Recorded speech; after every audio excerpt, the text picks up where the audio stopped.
نحمده ونصلي على رسوله الكريم اما بعد فاعوذ بالله من الشيطان الرجيم بسم الله الرحمن الرحيم رب اشرح لي صدري ويسر لي امري واحلل عقدة من لساني يفقهوا قولي یا ایھا الذین آمنوا، اے لوگو جو ایمان لائے ہو، لا تدخلوا بیوت النبی، نہ تم داخل ہو نبی صلی اللہ علیہ وسلم کے گھروں میں، الا ان یؤذن لکم الی طعام، مگر یہ کہ اجازت دی جائے تمہارے لیے طرف کھانے کے، غیر ناظرین اناہ، نہ دیکھنے والے یا نہ انتظار کرنے والے اس کے پکنے کا، ولیکن اذا دعیتم فادخلوا، لیکن جب تم بلائے جاؤ تو داخل ہو جاؤ، فاذا طعمتم فانتشروا، پھر جب تم کھا لو تو منتشر ہو جاؤ، ولا مستأنسین لحدیث، اور نہ آرام پانے والے باتوں میں، ان ذالکم کان یؤذی النبی، بے شک یہ بات اذیت دیتی ہے نبی صلی اللہ علیہ وسلم کو، فیستحیی منکم، تو وہ شرماتے ہیں تم سے، واللہ لا یستحیی من الحق، اور اللہ حق بات کہنے میں نہیں شرماتا۔ اس آیت کا خاص سبب نزول یہ ہے کہ آپ صلی اللہ علیہ وسلم کی دعوت پر حضرت زینب کے ولیمے میں صحابہ کرام تشریف لائے۔ حضرت انس کی روایت ہے کہ رات کے وقت ولیمے کی دعوت تھی، عام لوگ تو کھانے سے فارغ ہو کر رخصت ہو گئے، مگر 2-3 لوگ بیٹھ کر باتیں کرنے میں لگ گئے۔ تنگ آ کر حضور صلی اللہ علیہ وسلم اٹھے اور ازواج مطہرات کے ہاں ایک چکر لگایا، واپس تشریف لائے تو دیکھا کہ وہ حضرات ابھی تک بیٹھے ہوئے ہیں۔ آپ پھر پلٹ گئے اور حضرت عائشہ رضی اللہ تعالی عنہا کے حجرے میں جا بیٹھے۔ اچھی خاصی رات گزر جانے پر جب آپ کو معلوم ہوا کہ وہ چلے گئے ہیں، تب آپ حضرت زینب رضی اللہ تعالی عنہا کے مکان میں تشریف لائے۔ اس کے بعد ناگزیر ہو گیا کہ اللہ تعالیٰ خود بری عادات پر لوگوں کو متنبہ فرمائے، انہیں ادب سکھائے، اور پھر یہ آیات نازل ہوئیں۔ اگرچہ یہاں پر نبی صلی اللہ علیہ وسلم کے گھروں کا ذکر ہے، لیکن یہ حکم صرف آپ کے گھروں تک ہی مخصوص نہیں، بلکہ عام مسلمانوں کے لیے بھی ایک دوسرے کے گھروں میں آنے جانے سے متعلق ہے۔ سورۃ نور کی آیت نمبر 27 ہے، یا ایھا الذین آمنوا لا تدخلوا بیوتا غیر بیوتکم حتی تستأنسوا وتسلموا علی اہلها ذالکم خیر لکم لعلکم تذکرون فإن لم تجدوا فيها أحدا فلا تدخلوها حتى يؤذن لكم وإن قيل لكم ارجعوا فارجعوا هو أزكى لكم والله بما تعملون عليم۔ اے لوگو جو ایمان لائے ہو، اپنے گھروں کے سوا دوسرے گھروں میں داخل نہ ہوا کرو جب تک کہ گھر والوں کی رضا نہ لے لو، اور گھر والوں پر سلام نہ بھیج لو، یہ طریقہ تمہارے لیے بہتر ہے، توقع ہے کہ تم اس کا خیال رکھو گے۔ پھر اگر وہاں کسی کو نہ پاؤ تو داخل نہ ہو جب تک کہ تم کو اجازت نہ دے دی جائے، اور اگر تم سے کہا جائے کہ واپس چلے جاؤ تو واپس چلے جاؤ، یہ تمہارے لیے زیادہ پاکیزہ طریقہ ہے، اور جو کچھ تم کرتے ہو اللہ اسے خوب جانتا ہے۔ تو استئذان کے عام حکم کے بعد یہاں پر خاص طور پر کھانے کی دعوت کے اوپر بلانے اور وہاں بیٹھنے اور واپس لوٹنے سے متعلق اب آداب دیے جا رہے ہیں۔ پہلی بات تو یہ کہ لا تدخلوا بیوت النبی الا ان یؤذن لکم، تم داخل ہی مت ہو، اندر ہی نہ آؤ جب تک کہ تم اجازت نہ لے لو، اور یہاں کیا مراد ہے؟ جب تک تمہیں آنے کی دعوت نہ دی جائے، کیونکہ آگے لفظ لگا ہوا ہے الی طعام، کھانے کی طرف۔ تو اس کا مطلب یہ نہیں کہ صرف کھانے کے موقع پر اس ادب کا خیال رکھنا ہوگا اور عام حالات میں نہیں، دونوں صورتوں میں اس ادب کو ملحوظ رکھنا ہوگا، خواہ کھانے کے لیے یا کسی بھی اور کام کے لیے۔ کسی کے گھر میں داخل ہونے کے لیے حکم کیا ہے کہ اجازت لے کر اندر داخل ہو، بغیر اجازت کے مت آؤ، اور خصوصی طور پر دعوت میں بن بلائے نہ جا دھمکو۔ اس کے بارے میں حدیث بھی ہمیں ملتی ہے، جو شخص کسی کی دعوت میں بن بلائے چلا جائے وہ ایسا ہے جیسے چور بن کے داخل ہوا اور ڈاکو بن کے نکلا، یعنی اس کو چور ڈاکو سے تشبیہ دی گئی ہے۔ اگر کبھی ایسا ہو جائے کہ مثلاً آپ کو کسی نے بلایا ہے اور اتنے میں آپ کے گھر میں کوئی قریبی رشتہ دار آ گیا ہے یا کوئی دوست آ گئے ہیں، اب آپ ان کو گھر پہ چھوڑ کے بھی نہیں جا سکتے، ساتھ لے جائیں تو برا ہے، تو اگر کسی ایسے شخص کے پاس جا رہے ہیں جس کے ساتھ آپ کی بے تکلفی ہے اور آپ اس سے کھل کے بات کر سکتے ہیں، اور آپ کو پہلے کے حالات سے معلوم ہے کہ اس شخص کے لیے کچھ زیادہ مشکل نہیں، کیونکہ ہر گھر کے انتظام سے ایک اندازہ ہو جاتا ہے کہ کہاں لے جا سکتے ہیں آپ، کہاں نہیں، تو آپ پوچھ کر لے جا بھی سکتے ہیں، لیکن اس کے لیے پہلے سے اجازت ضروری ہے، کیونکہ بعض اوقات برتنوں کا انتظام بھی بلانے والوں کی تعداد کے مطابق ہوتا ہے۔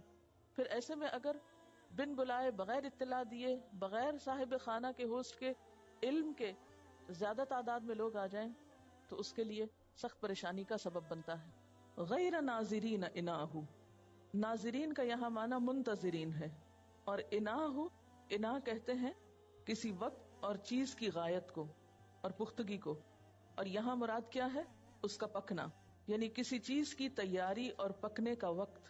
یعنی اگر کھانے کے لیے بھی بلایا جائے تو بہت ارلی نہ آ بیٹھو، بہت جلدی مت آ جاؤ کہ ابھی کھانا پکا ہی نہیں کہ کھانے کے لیے پہنچ جاؤ، کیونکہ اس صورت میں صاحب خانہ کو بہت تکلیف ہوتی ہے، اور وہ تکلیف کیا کہ وہ آنے والوں کو اٹینڈ کرے یا کھانے کی طرف توجہ کرے۔ وہ وقت گھر والوں کی بہت آزمائش کا ہوتا ہے جب انسان کا دھیان دو طرف ہوتا ہے، کہ ایک طرف اس کی توجہ ہے آنے والوں کی طرف اور دوسری طرف توجہ ہے کھانا پکانے کی طرف۔ اب ایسے میں آپ سوچ سکتے ہیں کہ دو طرف توجہ رکھ کے جو کام کیا جائے ان میں سے کون سا درست ہو سکتا ہے؟ اور ویسے بھی کام کے وقت اگر کوئی کندھوں پہ سوار ہو تو آپ کام کر ہی نہیں سکتے، خواہ وہ کھانا پکانے کا کام ہو یا لکھنے پڑھنے کا کام ہو یا کسی بھی طرح کی اور مصروفیت یا مشغولیت ہو۔ اگر ہر وقت کوئی شخص آپ کے آس پاس رہے تو آپ کو کام کرنے میں یکسوئی ہو ہی نہیں سکتی۔ اس لیے کیا حکم دیا گیا کہ نمبر 1، کسی کے گھر میں اجازت کے بغیر اندر مت آؤ، نمبر 2، کھانے کے وقت پہ نہ آؤ، نمبر 3، اگر کھانے کے لیے بلایا گیا ہے تو جب تک کھانا پک نہ چکے اس وقت تک نہ آؤ، کیونکہ اتنا اندازہ تو ہر ایک کو ہو سکتا ہے کہ کھانے کا وقت کیا ہے۔ عموماً اب تو اس مشقت اور دقت سے بچنے کے لیے لوگ وقت بھی ساتھ بتا دیتے ہیں کہ 12 بجے آئیے یا 2 بجے آئیے یا رات کے 8 بجے آئیے یا 10 بجے آئیے، اور یہ چیز سنت کے زیادہ قریب ہے کہ دوسرے کو اور خود کو اذیت اور مشقت سے بچایا جائے۔ وَلَكِنْ إِذَا دُعِيتُمْ فَادْخُلُوا، لیکن جب تم بلائے جاؤ تو داخل ہو جاؤ۔ یعنی یہاں سے کیا پتا چلتا ہے کہ دعوت قبول کرنی چاہیے۔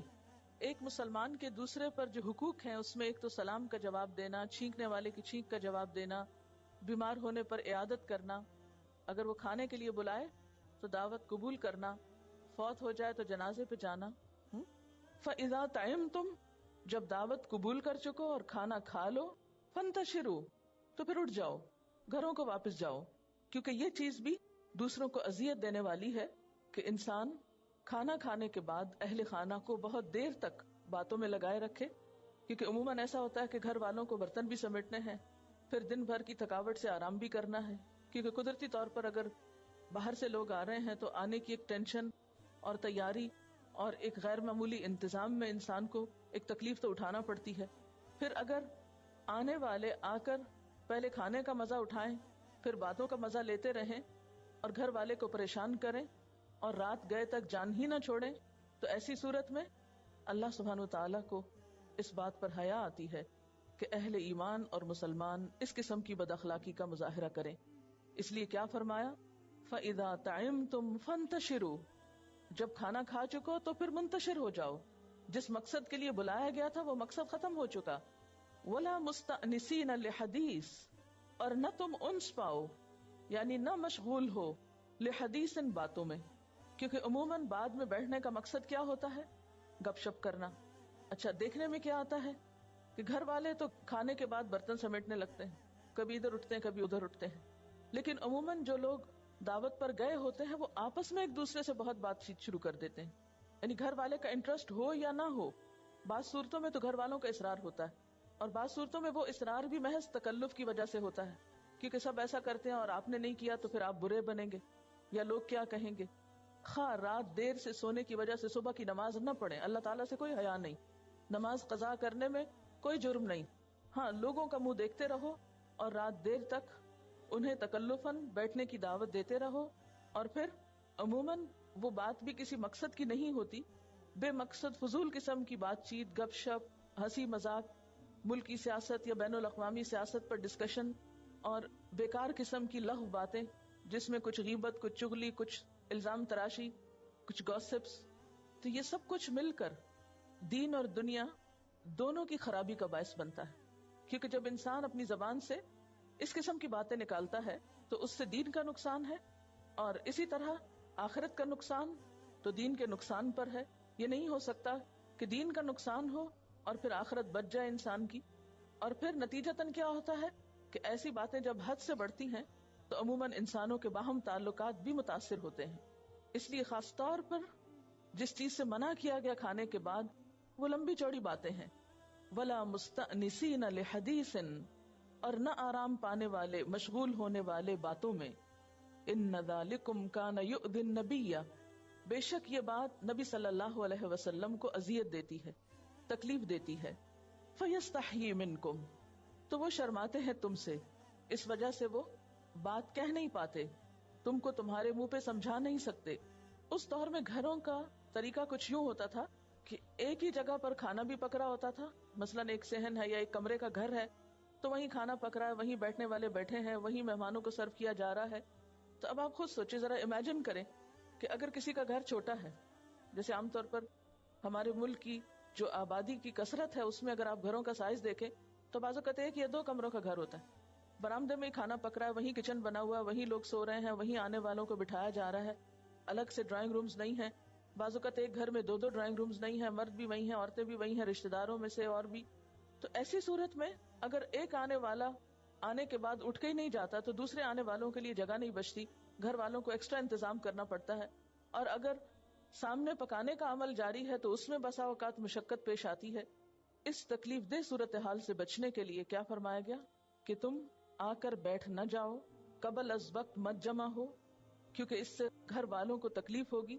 کیونکہ بعض اوقات ایسا بھی ہوتا ہے کہ پکاتے ہوئے پکانے سے توجہ ہٹ جاتی ہے، یا بعض اوقات کوئی چیز کم ہو جاتی ہے، یا کوئی چیز منگوانی اور پڑتی ہے، یا کوئی کمی بیشی کرنا پڑتی ہے، تو وہ بھی اگر مہمانوں کے سامنے ہو تو مہمانوں کے لیے بھی امبیرسمنٹ کا سبب بنتی ہے۔ مثلا اگر گھر میں کوئی خاص چیز ہے ہی نہیں، اگر اس وقت منگوانے کے لیے بھیج رہے ہیں تو مہمان بھی اپنے اوپر ایک بوجھ سمجھیں گے کہ شاید ہماری وجہ سے یہ اہل خانہ تکلیف میں ہے۔ اس وجہ سے فرمایا کہ یہ بات نبی صلی اللہ علیہ وسلم کو اذیت دیتی ہے۔ فَيَسْتَحْيِي مِنْكُمْ، اور اس ساری اذیت کے باوجود وہ تم سے کہہ نہیں سکتے۔ وَاللَّهُ لَا يَسْتَحْيِي مِنَ الْحَقِّ، اور اللہ تعالی حق بات کہنے سے شرماتا نہیں ہے۔ اور بنیادی طور پر جیسا کہ آپ کو شروع میں بتایا گیا تھا کہ اس آیت کا شان نزول وہ واقعہ بنا کہ جس میں حضرت زینب کے ولیمے پر کھانا کھانے کے بعد وہیں دھرنا جما لیا کچھ لوگوں نے، اور وہاں سے اٹھنے کا نام ہی نہیں لے رہے تھے، اور یہ چیز آپ صلی اللہ علیہ وسلم کے لیے بے حد اذیت ناک تھی۔ تاہم یہ حکم عام ہے اور اس کا میدان بہت وسیع ہے۔ عام حکم میں آج کے دور میں اگر اللہ کے رسول صلی اللہ علیہ وسلم ہمارے بیچ میں موجود نہیں ہے تو ہمارا کون سا عمل ان کے لیے اذیت کا سبب ہو سکتا ہے؟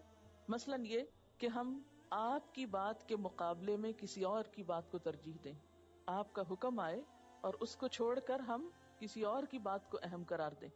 مثلاً آپ میں سے جو مائیں ہیں وہ اس بات کو اس مثال سے سمجھ سکتی ہیں کہ آپ کا بچہ جسے آپ نے جنم دیا، آپ نے پالا پوسا، آپ اسے کوئی بات کہیں تو وہ نہ مانے، اور کوئی اور رشتہ دار یا کوئی اور شخص اسے کچھ کہے تو اس کی وہ خوب سنے۔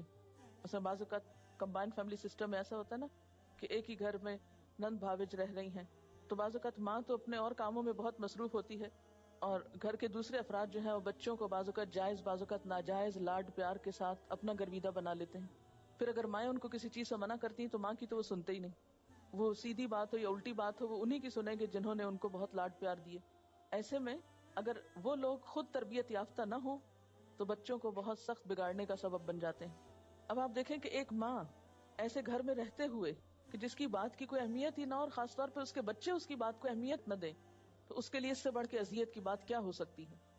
تو اسی مثال کو آپ اس طرح سمجھیں کہ اللہ کے رسول صلی اللہ علیہ وسلم ایک بات ہمیں بتا رہے ہیں اور اس کے مقابلے میں ہم کسی اور کی بات کو اہمیت دے رہے ہوں، یہ کہہ کے کہ نہیں فلاں بھی تو بہت بڑا عالم ہے یا بہت بڑا اسکالر ہے، وہ بھی تو غلط نہیں کہہ سکتا، حالانکہ اس کی بات کے مقابلے میں صحیح حدیث صاف ستھری بات اللہ کے رسول صلی اللہ علیہ وسلم کی طرف سے آئی ہو، تو کیا یہ بات آپ کو اذیت دینے کا سبب نہ ہوگی؟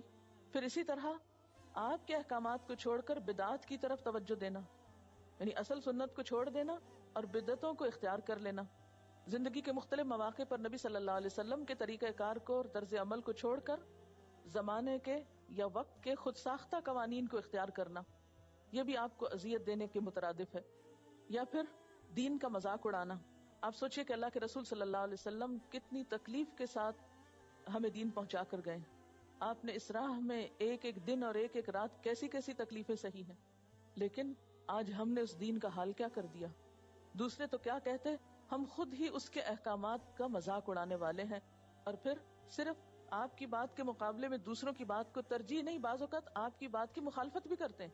یعنی قرآن پاک کے حکم کی مخالفت کرتے ہیں، نبی صلی اللہ علیہ وسلم کے حکم کی کھلم کھلا مخالفت کرتے ہیں، ان باتوں کا مذاق اڑاتے ہیں، ان پر عمل کرنے والوں کا مذاق اڑاتے ہیں. یہ سب چیزیں نبی صلی اللہ علیہ وسلم کو خوش کرنے والی تو نہیں ہو سکتی.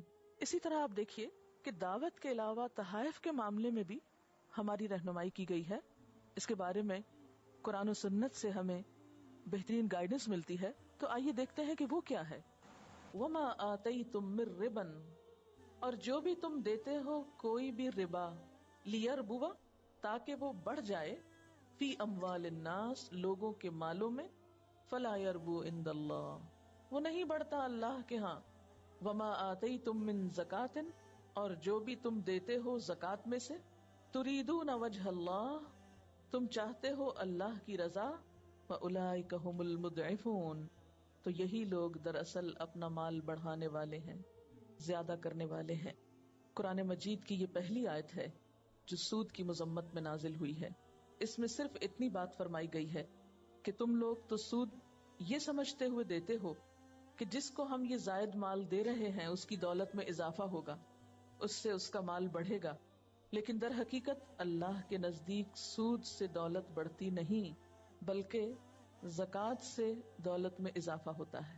زکوٰۃ مال کو بڑھانے کا سبب بنتی ہے. ربا کیا ہوتا ہے؟ کل قرض جر نفعا فہو ربا، کل قرض، ہر قرض، جر نفعا، جو نفع کھینچ لائے، فہو ربا، تو وہ ربا ہوتا ہے. یعنی جس قرض سے اضافی مال واپس ملے، آپ نے کسی کو اس کی ضرورت میں قرض دیا، جب واپس لیا تو زیادہ لیا، تو یہ جو زیادہ ہے، ایکسٹرا ہے، یہ ربا ہوتا ہے. کیونکہ ربا کا لفظی معنی کیا ہوتا ہے؟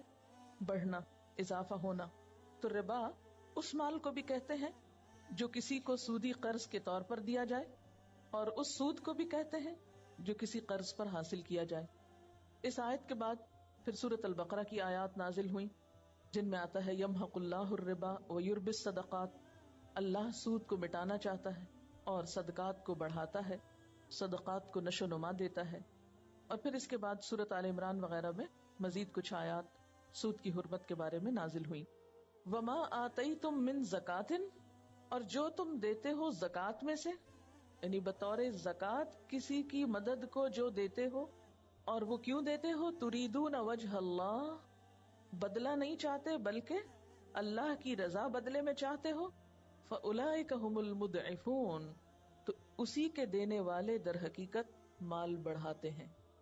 یہاں پر ربا کی جو ایک اور تعریف کی گئی ہے، یا ایک اور معنی میں اس آیت کو لیا گیا ہے، وہ کیا معنی ہے؟ ابن عباس اور متعدد صحابہ اور تابعین نے اس آیت میں لفظ ربا سے مراد سود نہیں لیا، بلکہ اس سے مراد وہ ہدیہ یا تحفہ ہے جو کوئی غریب آدمی کسی مالدار کو، یا رعایا کا کوئی شخص بادشاہ کو یا حکمران کو، یا کوئی خادم اپنے مخدوم یا آقا کو اس نیت سے دیتا ہے کہ اس کے بدلے میں مجھے مالک اس سے زیادہ دے گا. یعنی جس کو میں نے دیا ہے وہ مجھے بدلے میں اس سے زیادہ دے گا. یعنی ایک غریب شخص کسی امیر کو تحفہ دے رہا ہے. ہوتا ہے نا، مثلا رشتہ داروں میں ہی کوئی غریب ہے، کوئی امیر ہے، تو جب غریب غریب کو دیتا ہے تو معمولی سی چیز دیتا ہے، لیکن امیر کو دیتا ہے تو کوئی بڑی چیز دیتا ہے. کیوں بڑی دیتا ہے؟ تاکہ اس سے بدلے میں مجھے اس سے زیادہ ملے. مثلا اس کی کسی خوشی کے موقع پر وہ اس کو جو بھی دے رہا ہے اس نیت سے دے رہا ہے کہ میری کسی خوشی کے موقع پر یہ مجھے کئی گنا بڑھا کے لوٹائے گا. یہ جو بڑھا کے واپس لانے کی نیت ہے یہ ربا ہے. قرآن پاک میں آتا ہے وَلَا تَمْنُن تَسْتَكْثِرْ، مت احسان کرو کہ زیادہ حاصل کر سکو.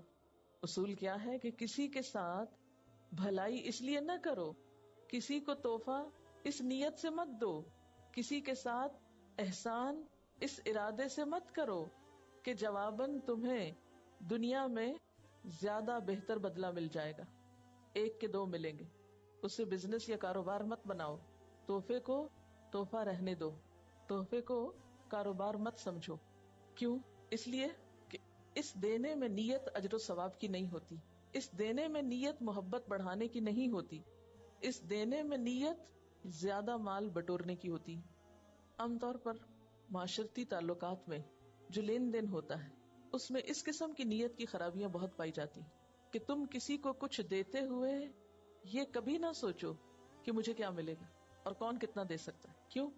اس لیے کہ بہت دفعہ ایسا ہوتا ہے کہ آپ ایسی نیت رکھ کے کسی کو دیتے ہیں اور جس کو دیتے ہیں وہ خود دنیا سے چلا جاتا ہے، یا یہ کہ وہ خود مفلس ہو جاتا ہے، یا یہ کہ وہ آپ کو دینا بھول جاتا ہے، یا کچھ بھی وجہ ہو سکتی کہ آپ کا خراب نیت سے دیا ہوا بھی گیا، وہ بھی ہاتھ سے گیا. آپ نے اپنی حیثیت استطاعت سے بڑھ کے خرچ کیا اور کس امید اور انتظار میں کہ اس سے زیادہ ملے گا مجھے.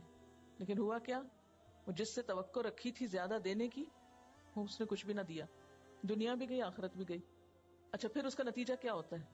جب ایسا نقصان پہنچتا ہے تو نتیجہ کیا ہوتا ہے؟ اذا ہم یقنطون، انسان مایوس ہونے لگتا ہے، پریشان ہوتا ہے، غم پالتا ہے، بلا وجہ اپنے لیے مصیبتیں کھڑی کرتا ہے ایسی سوچ کے ساتھ.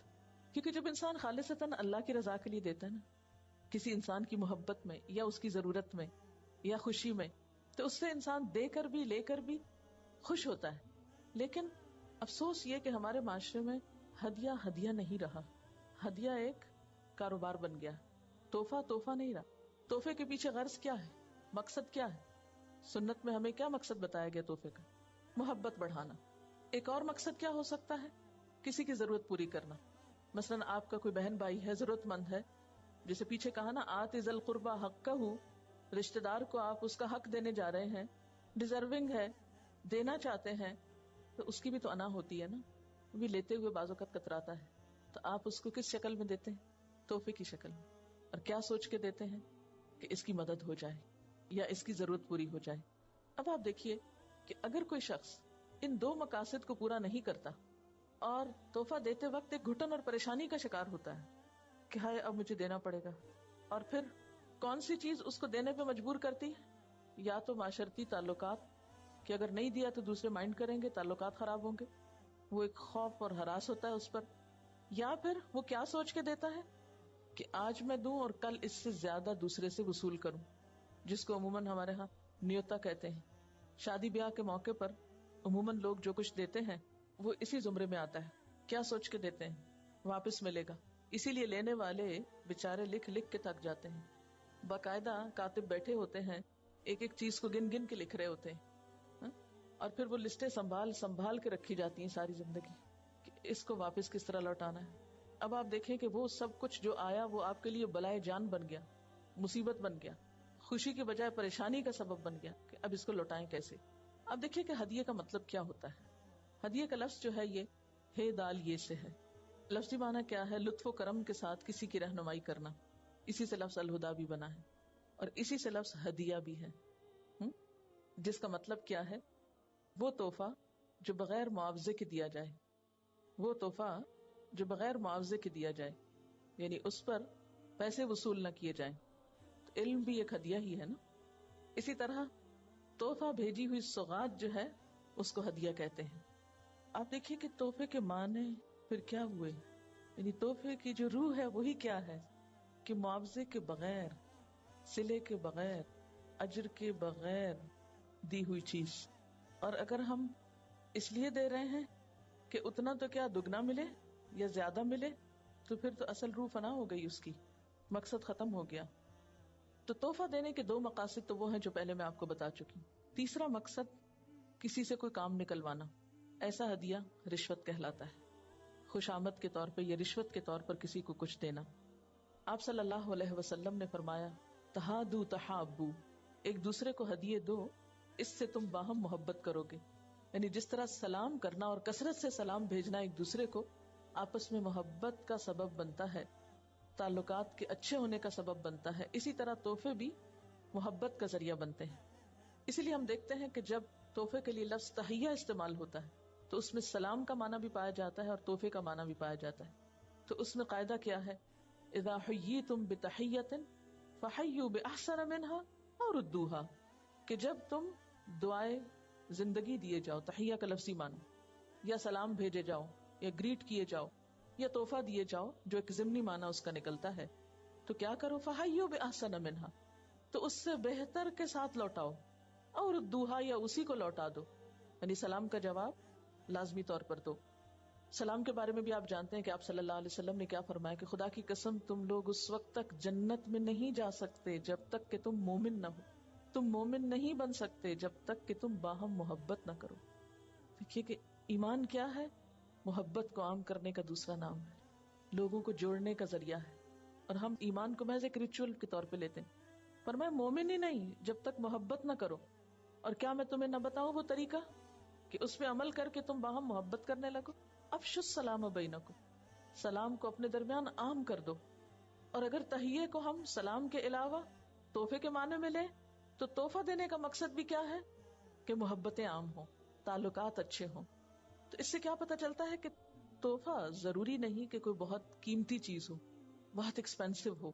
آپ صلی اللہ علیہ وسلم نے فرمایا لا تحقرن جارۃ لجارتها ولو شق فرس نشاط، کوئی پڑوسن اپنی پڑوسن کو حقیر نہ سمجھے اگرچہ اس کا بھیجا ہوا ہدیہ بکری کا آدھا پایا ہی کیوں نہ ہو، یعنی اگرچہ پایا اور پایا بھی آدھا ہو۔ سری پائے بناتے ہیں نا، تو عام طور پر لوگ کھانا نہیں چاہتے، پسند نہیں کرتے بعض لوگ اس کو، یا اس کو حقیر چیز سمجھتے ہیں، تو فرمایا کہ اگر کوئی پڑوسن اپنی پڑوسن کو تحفے میں بکری کا پایا اور پایا بھی پورا نہیں آدھا بھیج دیتی ہے تو اس کی وجہ سے اس کو حقیر نہ سمجھا جائے کہ لو دیکھو کیا بھیجا، یہی رہ گیا تھا، کیا ضرورت تھی اس کے بھجوانے کی۔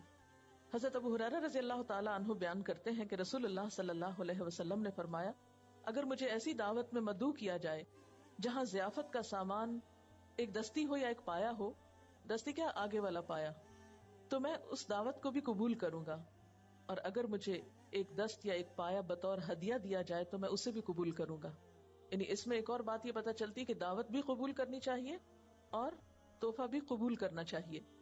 یعنی اگر آپ کے پاس کوئی شخص ایک پایا یا پائے کا بھی آدھا ٹکڑا تحفے کے طور پہ بھیجتا ہے تو اس بنا پر آپ بھیجنے والے کو حقیر نہ سمجھے کہ اس نے تو میری شان میں گستاخی کی یہ چیز بھیج کر، نہیں، کچھ بھی بھیجے، یعنی تحفہ خواہ چھوٹا ہو یا بڑا ہو، اس سے دینے والے کی محبت کا اندازہ ہوتا ہے، اور محبت بڑھانے کے لیے اس کا قیمتی ہونا ضروری نہیں ہے۔ یعنی کسی کی محبت کو مال سے مت تولیں، چھوٹے تحفے کو بھی اتنی ہی خوشی اور قدردانی کے ساتھ قبول کریں جتنا آپ کسی بڑی سے بڑی قیمتی چیز کو قبول کرتے ہیں۔ اس وقت ہمیں اور کوئی نہیں دیکھ رہا ہوتا، ہمارا معاملہ کس کے ساتھ ہوتا ہے؟ اللہ تعالیٰ کے ساتھ۔ تو جب اللہ تعالیٰ کے ساتھ معاملہ ہے تو وہ دیکھ رہا ہے کہ ہم کسی شخص کو کس بنا پر اہمیت دے رہے ہیں، یا اس کی قدر و قیمت جانتے ہیں، اس کے مال کی وجہ سے یا اس کے خلوص کی وجہ سے، کیونکہ تحفہ تو دراصل خلوص کا اظہار ہے یا کہ مال کا اظہار، خلوص کا۔ تو تحفے میں کیا ڈھونڈنا چاہیے؟ خلوص ڈھونڈنا چاہیے یا مال ڈھونڈنا چاہیے؟ خلوص، جو اس کی اصل روح ہے کہ تہادو تحابو، اور پھر تحفے کا بدلہ بھی دینا چاہیے۔ حضرت عائشہ رضی اللہ تعالی عنہا بیان کرتی ہیں کہ رسول اللہ صلی اللہ علیہ وسلم ہدیہ قبول فرمایا کرتے تھے اور اس کا بدلہ بھی دیا کرتے تھے، اور تحفہ دے کے واپس لینا انتہائی ناپسندیدہ۔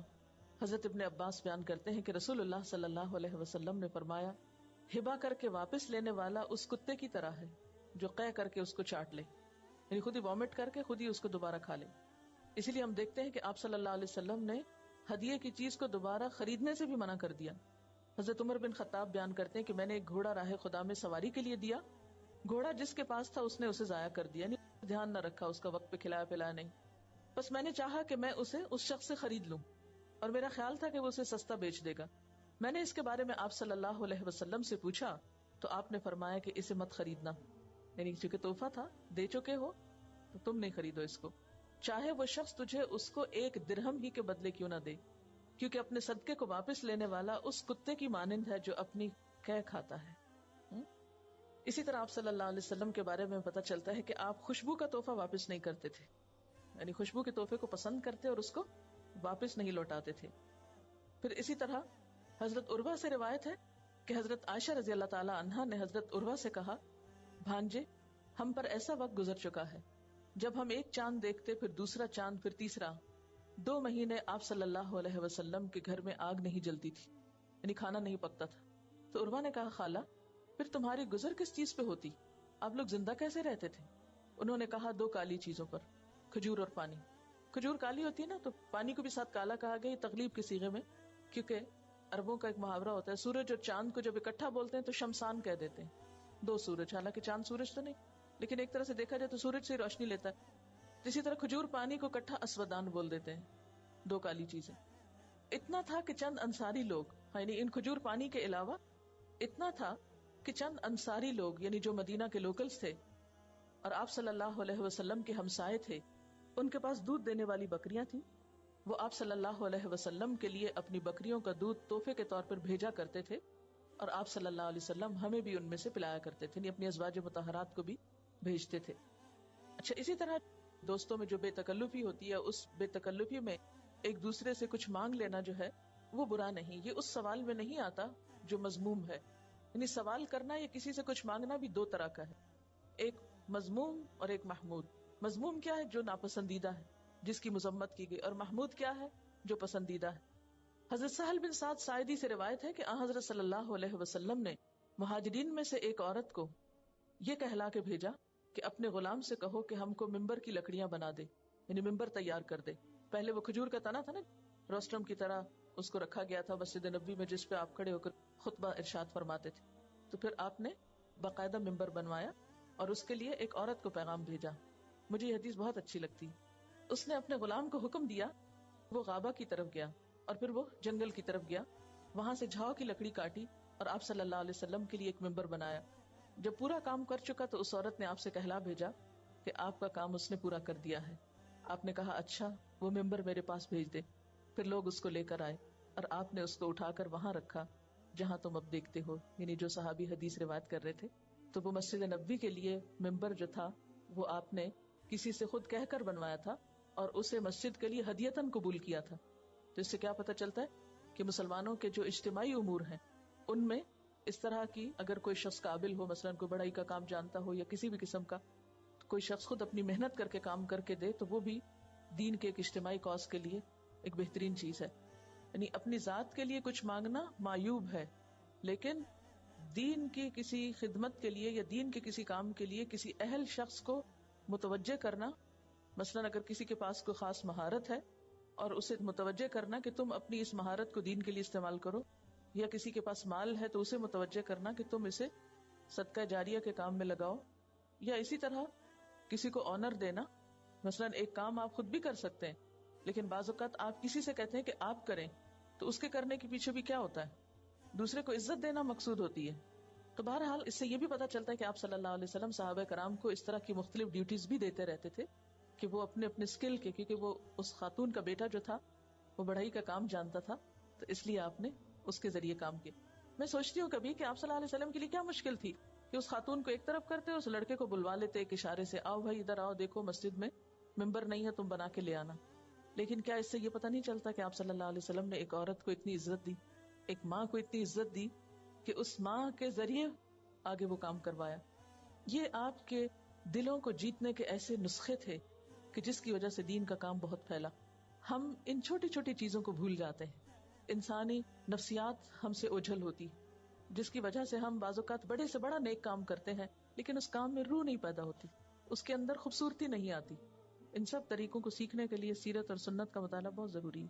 بہرحال حضرت قتادہ کہتے ہیں کہ ایک دن میں مکہ کے راستے میں آپ صلی اللہ علیہ وسلم کے کئی ساتھیوں کے ساتھ بیٹھا ہوا تھا اور آپ ہم سے آگے اترے ہوئے تھے، یعنی ہم پیچھے تھے اور آپ ذرا آگے جا کے رکے تھے.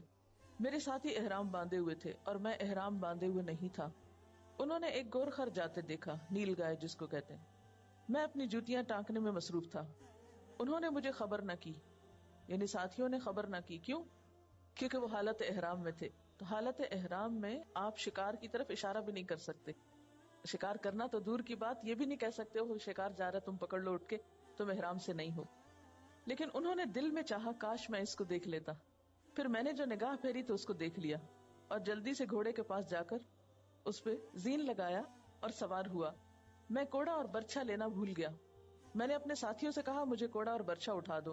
وہ کہنے لگے خدا کی قسم ہم تو کسی چیز سے تمہاری مدد نہیں کرنے کے، یعنی احرام میں تھے. مجھے غصہ آ گیا. میں نے خود اتر کر کوڑا اور برچھا لیا، پھر سوار ہو کر اس پہ حملہ کیا. اور اس کو زخمی کر ڈالا، یعنی شکار کو. پھر اسے لے کر آیا، وہ مر چکا تھا، تو میرے ساتھی اس پر گر پڑے، اس کو کھانے لگے، یعنی پکا کر. پھر ان کو حالت احرام میں اس کھانے میں شک پیدا ہوا کہ ہم تو احرام میں تھے، کھانے کے وقت ہم شریک ہو گئے. خیر ہم وہاں سے چلے اور گورخر کا ایک دست میں نے اپنے پاس چھپا رکھا. جب ہم حضرت صلی اللہ علیہ وسلم کے پاس جا کر ملے، آپ سے اس کا مسئلہ پوچھا. آپ نے فرمایا کچھ گوشت اس کا تمہارے پاس ہے؟ میں نے عرض کیا جی ہاں، اور وہ آپ کو دیا گیا. آپ نے اس کو کھا کے ختم کیا اور آپ احرام باندھے ہوئے تھے. ایک اور حدیث ہے، حضرت صاحب نے حضرت صلی اللہ علیہ وسلم کو ایک گورخر تحفہ بھیجا. اس وقت آپ ابوا یا ودان میں تھے، یعنی حج کا احرام باندھے ہوئے تھے. آپ نے تحفہ واپس کر دیا. جب آپ نے صاحب کا چہرہ بدلا ہوا دیکھا، یعنی ان کو رنج ہوا تحفہ کے واپس کرنے پر، تو آپ نے فرمایا ہم نے صرف اس وجہ سے پھیرا کہ ہم احرام باندھے ہوئے ہیں. یعنی اس سے کیا پتہ چلتا ہے کہ آپ نے گوشت تو لیا لیکن کیا نہیں لیا؟ جانور نہیں لیا. اس کی کیا وجہ تھی؟ یعنی ایک طرف تو آپ تحفہ قبول کرتے تھے اور دوسری طرف آپ قبول نہیں کرتے تھے، تو کون سا تحفہ قبول کرتے تھے اور کون سا نہیں؟ اس کے پیچھے کیا وجہ تھی؟ بنیادی طور پر یہاں تو فرق یہ ہے کہ شکار کا جانور آپ نے نہیں لیا نا، اور پیچھے جو آپ نے احرام کی حالت میں شکار کا گوشت لے لیا، تو اس سے کیا پتہ چلتا ہے کہ گوشت اور جانور میں فرق ہے. ٹھیک ہے، نوعیت میں فرق ہو گیا نا. اس سے کئی مسائل نکلتے ہیں، اور اس میں اہم ترین چیز یہ ہے کہ آپ صلی اللہ علیہ وسلم نے اس کا خود مطالبہ کیا. یہ سوال کس قسم کا ہے، اس کے بارے میں آپ کیا کہیں گے؟ یعنی اسلام میں سوال کرنا ناپسندیدہ ہے، لیکن یہاں ہم دیکھتے ہیں کہ آپ صلی اللہ علیہ وسلم اس سے پوچھتے ہیں کہ کچھ باقی بھی بچا ہے؟ آپ کا یہ عمل کیسا ہے؟ آپ کا تو کوئی عمل غلط نہیں ہے. تو پھر اس سے کیا پتہ چلتا ہے؟ بنیادی طور پر تو آپ صلی اللہ علیہ وسلم احرام کی حالت میں شکار کا گوشت کھانے کا جواز بتانا چاہتے ہیں. دوسری بات اس سے یہ پتہ چلتی ہے کہ دوستوں کے بیچ میں بے تکلفی بھی ہوتی اور ہونی چاہیے. جنت میں نہیں جا سکتے جب تک کہ ایمان نہ ہو، اور ایمان کوئی نہیں ہے جب تک آپس کی محبت نہ ہو. ہر ایک اپنے آپ کو پرکھ لے، دوسروں کو مت پرکھیں، اپنے آپ کو پرکھیں کہ آپ کے دل میں دوسروں کے لیے کیا جذبات ہیں. اور اس کا مطلب صرف چند مخصوص لوگوں کے لیے نہیں، باہم مسلمانوں کے لیے، ایک جگہ اٹھنے بیٹھنے والوں کے لیے. تو آپ میں سے ہر ایک دوسرے کے لیے دل میں کیا جذبات رکھتا ہے، خیر خواہی کے، محبت کے، احترام کے، اچھی سوچ کے، اچھے گمان کے. ہم میں سے ہر شخص اس کا جائزہ لے، اور اگر نہیں پاتا اپنے اندر ایسی کوئی چیز تو سوچے کہ اس کی کیا وجہ، کیا اس کی وجہ میرے اپنے اندر ہے یا دوسرے کا کوئی قصور ہے. اگر اپنے اندر وجہ پائے تو اس کی اصلاح کر لے، اور اگر دوسرے کے اندر وجہ پائے تو اس کا بھی حل تلاش کرے. ٹھیک ہے نا، کیونکہ اس کے بغیر جنت میں جانا مشکل ہے. وہ کیوں؟ آپ نے تو قسم کھا کے یہ بات فرمائی کہ نہیں، جب تک باہم محبت نہیں ہوگی جنت میں نہیں جا سکتے. کیوں؟ جنت تو خوشیوں کی پیک کی جگہ ہے نا. یعنی جنت ایک ایسی جگہ ہے جہاں صرف خوشیاں ہی خوشیاں ہیں، جہاں صرف ظاہری مادی نعمتیں نہیں ہیں. ہم عموماً جنت کا خیال آتے ہی کیا سوچتے ہیں؟ سونے کے محلات ہوں گے اور نہریں بہ رہی ہوں گی، اور اس طرح کی کچھ چند ظاہری چیزوں کو امیجن کرتے ہیں. سبزہ ہوگا، پھول ہوں گے، وغیرہ وغیرہ. لیکن اس کا جو روحانی پہلو ہے یا جنت کا اصل سکون اور خوشی ہے، ان اسباب کو بھول جاتے ہیں. اور وہ کیا ہے؟ کسی کے دل میں دوسرے کے خلاف کوئی برے جذبات نہیں ہوں گے، کسی کی زبان سے آپ لغو نہیں سنیں گے. ہر دل میں دوسرے کے لیے محبت ہی محبت ہوگی. یہ ہے جنت. ان نعمتوں کو کبھی ہم سوچتے بھی نہیں، انجوائے بھی نہیں کرتے، لیکن بات یہ ہے کہ اسے آپ کو دنیا میں بھی ایکسپیرینس کرنا ہے. دنیا میں آپ کو پروو کرنا ہے کہ ہاں میں جنت میں جانے کے لیے فٹ ہوں. میرا ظاہری حال چال، عمل اعمال، اخلاق، کردار، اور میرے دل کی حالت، اور میرے دل میں دوسروں کے لیے اچھے جذبات موجود ہیں. آپ کو ثابت کرنا ہے کہ میں جنت میں پرامن طریقے سے رہنے کے لائق ہوں. کوئی مسچف، کوئی فساد نہیں کروں گی، ہر ایک کو اچھی نظر سے دیکھوں گی، ہر ایک کے ساتھ اچھا سلوک کروں گی، ہر ایک سے محبت کروں گی. ہیں آپ یہی فیصلہ کر لیں جانے کے لائق ہیں یا نہیں. ٹیسٹ کریں نا اپنے آپ کو. ہم جب محبت کی بات کرتے ہیں تو ہم چند لوگوں کو ذہن میں لے آتے، شکر ہے ہمارے دل میں فلاں فلاں کی محبت ہے، اور ہم کہتے ہیں ہاں ہم بالکل فٹ ہیں. نہیں، ٹھیک ہے وہ تو اللہ نے ڈالی، لیکن جن کے لیے نہیں اس نے ڈالی اور ہمارے لیے امتحان رکھ دیا، اب ان کے ساتھ کیا کرنا ہے؟ ہر ایک کے لیے ایک جیسے جذبات نہیں ہوتے، لیکن جن کے لیے ہمارے اچھے جذبات ہوتے ہیں ان کے لیے ہم نے کیا کمال کیا. وہ تو وہ اچھے ہیں کہ ہماری محبت کھینچ لی انہوں نے، لیکن ہم نے کیا کیا؟ ہماری ایفرٹ کہاں ہے؟ ہماری کوشش کہاں ہے؟ کچھ محبتیں تو آپ کو انعام میں مل گئیں، کچھ کے لیے آپ کو کوشش کرنی پڑے گی، کچھ کے لیے آپ کو محنت کرنی پڑے گی کہ جو شخص اس لائق نہیں، آپ اس کی طرف بھی تھوڑا متوجہ ہوں، اس کی طرف آپ بڑھیں. اور اس کے لیے آپ صلی اللہ علیہ وسلم نے خود ہی نسخہ بتا دیا، اور وہ کیا ہے؟ سلام میں پہل شروع کر دیں، مسکرانا شروع کر دیں. آپ صلی اللہ علیہ وسلم کی دعاؤں میں سے ایک دعا یہ بھی تھی کہ یا اللہ مجھ سے اس چیز کا مواخذہ نہ کر جو چیز میرے اختیار میں نہیں اور وہ تیرے اختیار میں ہے، فیما تملک ولا املک، جس کا تو مالک ہے میں مالک نہیں. ٹھیک ہے، ہم سے یہ بالکل نہیں کہا جا رہا کہ ہم ہر ایک سے بالکل برابر کا معاملہ کریں، یہ نہیں ہو سکتا، اس لیے کہ سب برابر ہیں بھی کوئی نہیں. ہر شخص کی صرف ظاہری حالت ہی مختلف نہیں، اس کے انگلیوں کے جو پور ہیں وہ بھی مختلف ہیں. تو سب کے لیے جذبات ایک کیسے ہو سکتے ہیں؟ ہو سکتے ہی نہیں ہیں. لیکن جو میں کہنا چاہتی ہوں وہ یہ ہے کہ جو ہم سے محبت کرتے ہیں ان سے ہم بھی محبت کرتے ہیں تو بڑا آسان معاملہ ہے. لیکن جو ہم سے بے پرواہی برتتے ہیں ان کے لیے ہم نے کیا کوشش کی؟ آپ صلی اللہ علیہ وسلم کی سیرت میں یہی چیز تو ملتی ہے کہ جنہوں نے آپ سے دشمنی کی، جنہوں نے آپ سے بے پرواہی برتی، جنہوں نے آپ سے بے رخی برتی، آپ نے ان کو اپنا بنا لیا. اور ایسا کرنا ممکن ہے. بہرحال اس وقت جو جنت میں جانے کی شرط زیر غور ہے وہ کیا ہے؟ کہ ہمارے دل محبت کرنے والے ہوں. صحابہ کرام کے باہمی تعلقات کیسے تھے کہ صرف چند لوگ بیٹھ کے گروپ بنا لیا کرتے تھے اور وہ آپس میں خوب ہنستے کھیلتے تھے، باتیں کرتے تھے، ایک دوسرے سے محبت کرتے تھے، اور باقی لوگ منہ دیکھتے رہتے تھے ان کا کہ ہم بھی ان کا حصہ ہیں یا نہیں. کیا صحابہ کرام ایسی محبت کرتے تھے؟ نہیں، وہ سب کے ساتھ کرتے تھے.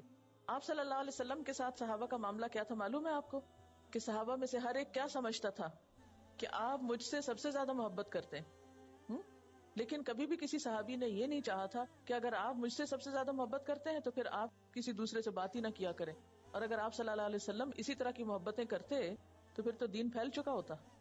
یہ تو پھر اپنی ذات کے ارد گرد لوگوں کو جمع کرنا ہے، یا پھر یہ کہ یہ تو پھر شخصیت پرستی میں آ جاتا ہے. یہ محبت نہیں، پھر یہ شخصیت پرستی ہو جاتی ہے جو اگین پھر شرک کی طرف لے جاتی ہے انسان کو. والذین آمنوا اشد حبا للہ. محبت میں کمی بیشی تو ہو سکتی ہے، کسی سے زیادہ ہے کسی سے کم ہے، لیکن اگر سنت کے مطابق ایک محبت کی فضا بنے گی، یعنی یہاں جس چیز کی بات ہے وہ محبت کی فضا کو جنم دینا ہے کہ جس میں آپس میں لوگ ایک دوسرے پر اعتماد کرتے ہوں، ایک دوسرے کے پاس بیٹھ کر کمفرٹیبل فیل کرتے ہوں، دوسروں کے لیے آپ کے دل میں وسعت ہو، جگہ ہو. آپ یوں کہہ سکتے ہیں کہ ایک ہے عمومی تعلق اور ایک ہے خصوصی تعلق. جو عمومی تعلق ہے محبت کا وہ تو سب کے لیے ہے، اور جو خصوصی تعلق ہے وہ سب کے لیے نہیں ہو سکتا، لیکن اس خصوصی میں بہت احتیاط کی ضرورت ہے. اور وہ کیا کہ وہ شخصیت پرستی کی حد کو نہ پہنچ جائے. یہ قدرتی بات ہے کہ جو آپ کے ہم خیال ہوگا شخص، یا آپ کی جس کے ساتھ زیادہ انڈرسٹینڈنگ ہوگی، اس کی کمپنی میں آپ زیادہ کمفرٹیبل فیل کرتے ہیں، اس سے آپ باتیں شیئر کر سکتے ہیں، اس کے ساتھ آپ زیادہ خوشی محسوس کرتے ہیں. یہ قدرتی سی بات ہے، اور وہ ہر ایک کے ساتھ آپ کی نہیں ہو سکتی کیونکہ ہر ایک کے ساتھ آپ کی ویسے بنتی نہیں ہے. لیکن اس کا یہ مطلب نہیں کہ انسان اس ایک کی وجہ سے باقی سب سے بیگانہ ہو جائے یا سب کو چھوڑ دے. یہ پھر ایکسٹریم ہو جائے گی. ایک جگہ پر ہوتے ہوئے اجنبیت کی فضا نہ ہو کہ ایک شخص دوسرا سامنے سے ہے تو آپ کہیں اچھا آپ یہاں پڑھتے ہیں. جب اہل جنت جنت میں داخل ہوں گے تو سب ایک دوسرے کا ہاتھ پکڑے ہوئے ہوں گے، اور پہلا اس وقت تک داخل نہیں ہو جائے گا جب تک کہ آخری بھی ساتھ آ نہ جائے. تو اس سے آپ ذرا امیجن کریں کہ سب مل کر داخل ہو رہے ہیں، تو اس سے کیا پتا چلتا ہے؟ مجھے جو جنت کی سب سے بڑی خوبی لگتی ہے وہ یہ کہ وہاں لا تسمع فیہا لاغیہ، ہر ایک کی گفتگو جو ہے وہ پرسکون اور پرامن گفتگو ہوگی. اس میں لغو باتیں نہیں ہوگی، اس میں کسی کو کسی کے خلاف کوئی شکایت نہیں ہوگی، اس میں سب کے دل ایک دوسرے کے لیے صاف ہوں گے، اس میں ہر ایک دوسرے کے لیے خیر خواہ ہوگا.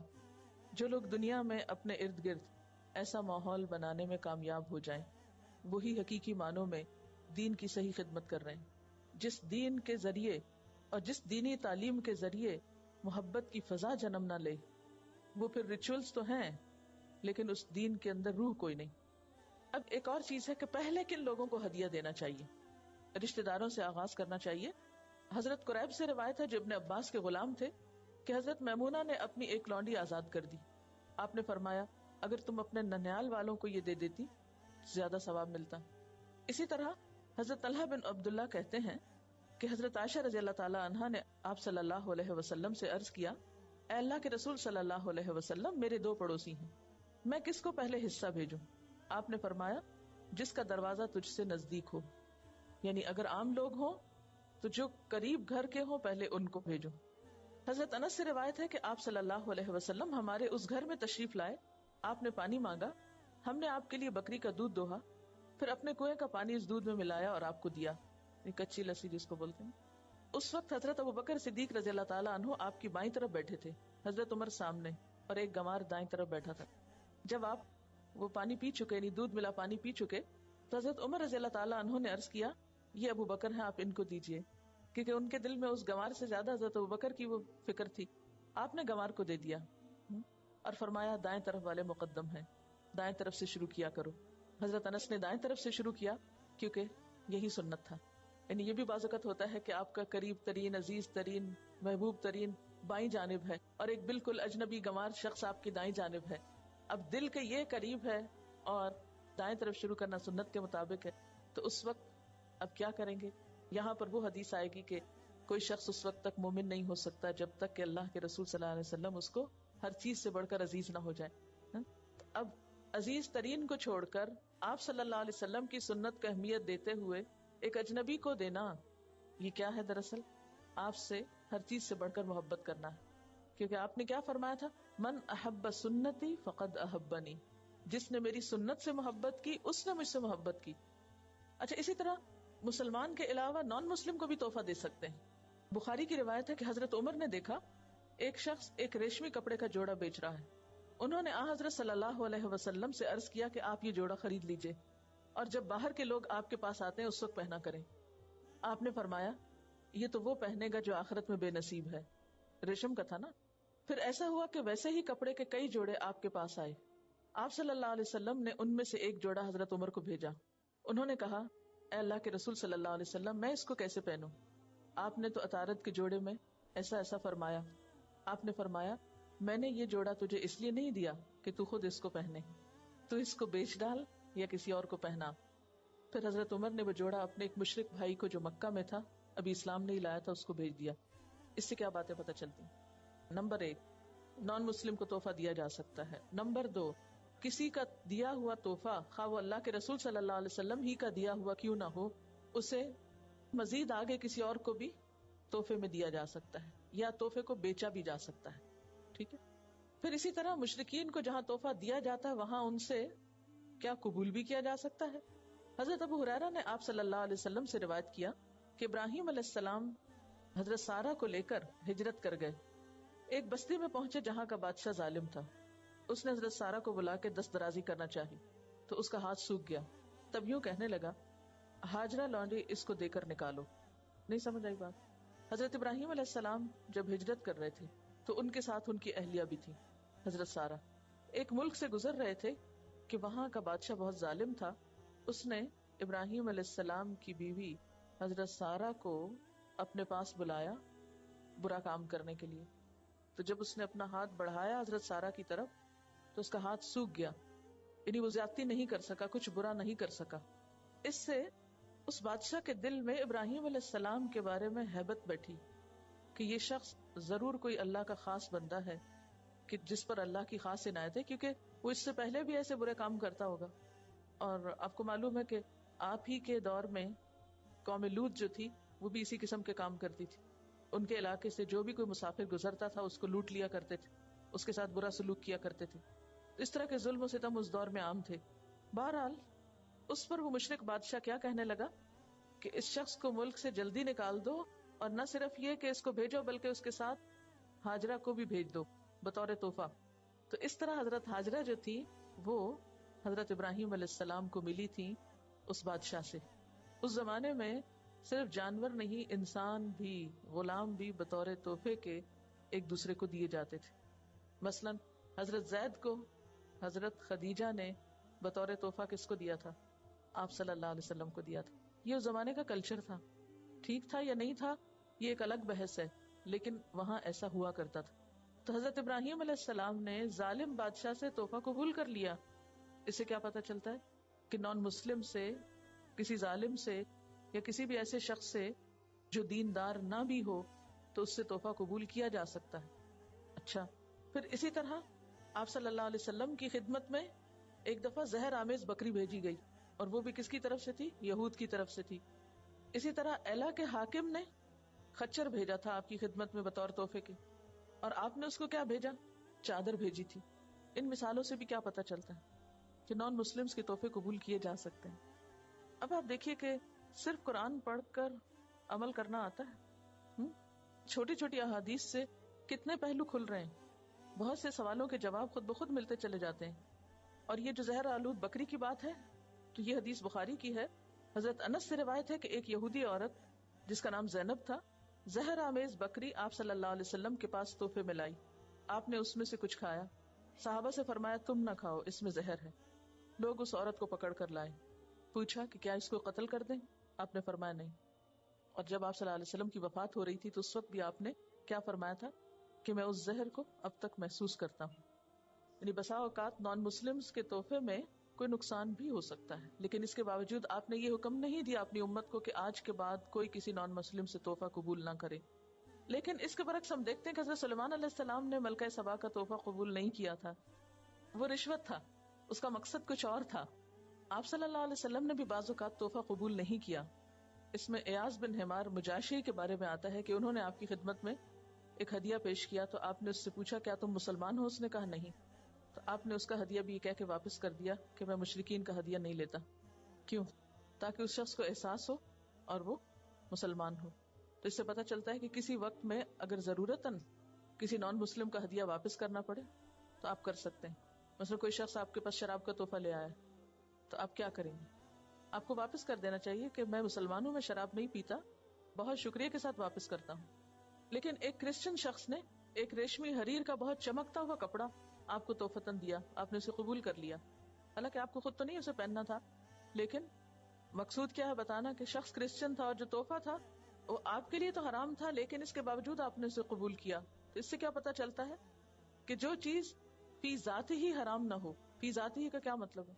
یعنی اس کی نیچر میں کوئی حرام چیز نہیں ہے، وہ بذات خود حلال ہے، لیکن آپ کے لیے استعمال کرنا درست نہیں. مثلا کوئی چیز آپ کی صحت کے لیے نقصان دہ ہے، آپ اسے استعمال نہیں کرتے، تو اس صورت میں آپ شراب والا معاملہ نہیں کریں گے کہ چونکہ میں یہ کھاتا نہیں اس لیے پلیز آپ اس کو واپس لے لیجیے. یہ دل توڑنا ہوگا. لیکن اس کے برعکس اگر ایک حرام چیز آپ کو تحفے میں دی جا رہی ہے تو آپ کیا کر سکتے ہیں؟ اس کو واپس کر سکتے ہیں. اسی طرح ایک اور روایت میں آتا ہے کہ ابو سفیان نے بحالت شرک آپ کو ایک چمڑا ہدیے میں بھیجا، یعنی ایک لیدر کا پیس، تو آپ نے اسے قبول کر لیا.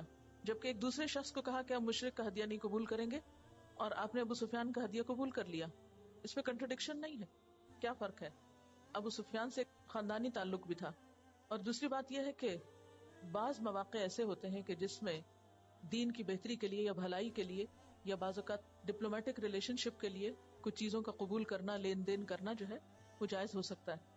اس کی ایک وجہ یہ بھی ہو سکتی ہے کہ جس کے اسلام کی طرف مائل ہونے کی امید ہو وہاں آپ تحفہ قبول کر سکتے ہیں، اور جہاں آپ سمجھتے ہیں کہ کسی نان مسلم کا تحفہ قبول کرنے سے آپ کو بدلے میں اپنے دین کو کوئی نقصان دینا پڑے گا، دین بیچنا پڑے گا، یا آپ کو کوئی مداہنت اختیار کرنی پڑے گی دین کے کسی معاملے میں، تو وہاں قبول نہ کریں. اب آخری چیز ہے تحفے کے معاملے میں، یعنی کون سا تحفہ قبول نہیں کر سکتے، وہ ہے ایسا تحفہ جو بطور رشوت ہو. وہ تحفہ جو بطور رشوت ہو یا اس میں رشوت کا احتمال ہو، یا دینے والے نے رشوت کی نیت سے نہ دیا ہو لیکن آپ کے خیال میں اس کا تحفہ قبول کرنے سے آپ کے دین کا کوئی نقصان ہوتا ہو. رشوت کا کیا مطلب؟ رشوت وہ تحفہ ہے کہ جس سے کوئی ناجائز طریقے پہ کام نکلوانا مقصود ہو. حدیث میں آتا ہے الراشی والمرتشی کلاہما فی النار، اور خصوصی طور پر حکمرانوں کے پاس ایسے تحفے لے جانا، جیسے آتا نا وَتُدْلُوا بِهَا إِلَى الْحُكَّامِ لِتَأْكُلُوا فَرِيقًا مِّنْ أَمْوَالِ النَّاسِ. پھر اسی طرح رشوت کے بارے میں حضرت عبداللہ بن عمر بیان کرتے ہیں کہ رسول اللہ صلی اللہ علیہ وسلم نے رشوت دینے والے اور رشوت لینے والے دونوں پہ لعنت فرمائی ہے. حضرت معاذ بن جبل بیان کرتے ہیں کہ آپ صلی اللہ علیہ وسلم نے مجھے والی بنا کر یمن کی طرف بھیجا، پھر جب میں چل پڑا تو میرے پیچھے ایک آدمی بھیجا، لہٰذا میں لوٹ کر آیا تو آپ نے فرمایا کیا تمہیں معلوم ہے کہ میں نے تمہارے پیچھے آدمی کیوں بھیجا؟ فرمایا کہ میں نے تمہیں یہ تاکید کرنا تھی کہ میری اجازت کے بغیر تم ہرگز کوئی چیز تحفے میں نہ لینا، کیونکہ یہ خیانت ہے، اور جو کوئی خیانت کرے گا تو وہ قیامت کے دن اس شے کو جس کے معاملے میں اس نے خیانت کی ہوگی ساتھ لے کر آئے گا. یہی کہنے کے لیے میں نے تمہیں بلایا تھا، اب اپنے کام پہ جاؤ. ترمذی کی روایت ہے. کیا بات پتہ چلتی اس سے؟ آپ نے کیوں منع کیا تھا حضرت معاذ کو جبکہ آپ خود اتنے تحفے وصول کرتے تھے؟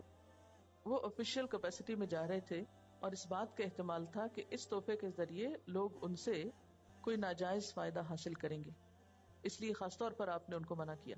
یعنی ایسا تحفہ جس سے آپ کسی بھی ایسی چیز کا دباؤ محسوس کریں کہ وہ تحفہ محبت بڑھانے کے لیے نہیں ہے بلکہ وہ تحفہ کسی بھی ایسے کام کے لیے ہے کہ جس کا کرنا آپ کے نزدیک دین کو نقصان دینا ہے، تو وہ درست نہیں. حکمران کو دینا کام نکلوانے کے لیے جائز ہو یا ناجائز دونوں ہی رشوت ہوتے ہیں. رشوت کا ایک خاص کانٹیکسٹ ہے. رشوت آفیشیل ڈیوٹی پر ہے. خاندانوں میں ایک دوسرے کے ساتھ تعلقات میں بہتری لانے کے لیے کسی کو خوش کرنے کے لیے کچھ دینا تھا، رشوت نہیں ہے. حضرت ابو حمید ساعدی کہتے ہیں کہ رسول اللہ صلی اللہ علیہ وسلم نے بنو اسد کے ایک شخص ابن لتبیہ نامی کو عامل مقرر کیا. حضرت عمر اور حضرت ابن ابو عمر کہتے ہیں کہ آپ نے اسے زکوٰۃ وصول کرنے کے لیے تحصیلدار مقرر کیا تھا. جب وہ شخص واپس آیا تو کہنے لگا، یہ آپ کا حصہ ہے اور یہ میرا حصہ ہے جو بطور تحفہ مجھے دیا گیا ہے. یعنی یہ تو زکوٰۃ کا مال ہے جو میں نے جمع کی، آپ رکھ لیں، اور یہ میرے پرسنل گفٹس ہیں جو لوگوں نے مجھے وہاں جانے پہ دیے تھے. یہ سن کر آپ ممبر پہ تشریف لائے، اللہ تعالیٰ کی حمد و ثنا کی، پھر فرمایا، اس تحصیلدار کا معاملہ کیسا ہے جسے میں نے بھیجا اور واپس آ کے کہتا ہے یہ تو آپ کا مال ہے اور یہ مجھے بطور تحفہ دیا گیا ہے. وہ اپنے ماں باپ کے گھر کیوں نہ بیٹھا رہا، پھر دیکھتا کہ اسے تحفہ ملتا ہے کہ نہیں. قسم ہے اس ذات کی جس کے ہاتھ میں محمد صلی اللہ علیہ وسلم کی جان ہے کہ تم میں سے جو شخص اس طرح سے کوئی مال لے گا یعنی تحفے کے نام پر، تو وہ قیامت کے دن اپنی گردن پر اٹھا کر لائے گا. اونٹ ہوگا تو بلبلاتا ہوگا، گائے ہوگی تو چلاتی ہوگی، بکری ہوگی تو ممیاتی ہوگی. پھر آپ نے اپنے دونوں ہاتھ اوپر اٹھائے حتیٰ کہ ہمیں آپ کے بغلوں کی سفیدی نظر آ گئی. آپ نے 2 مرتبہ فرمایا، یا اللہ میں نے پہنچا دیا، یعنی آپ کا حکم بندوں تک پہنچا دیا.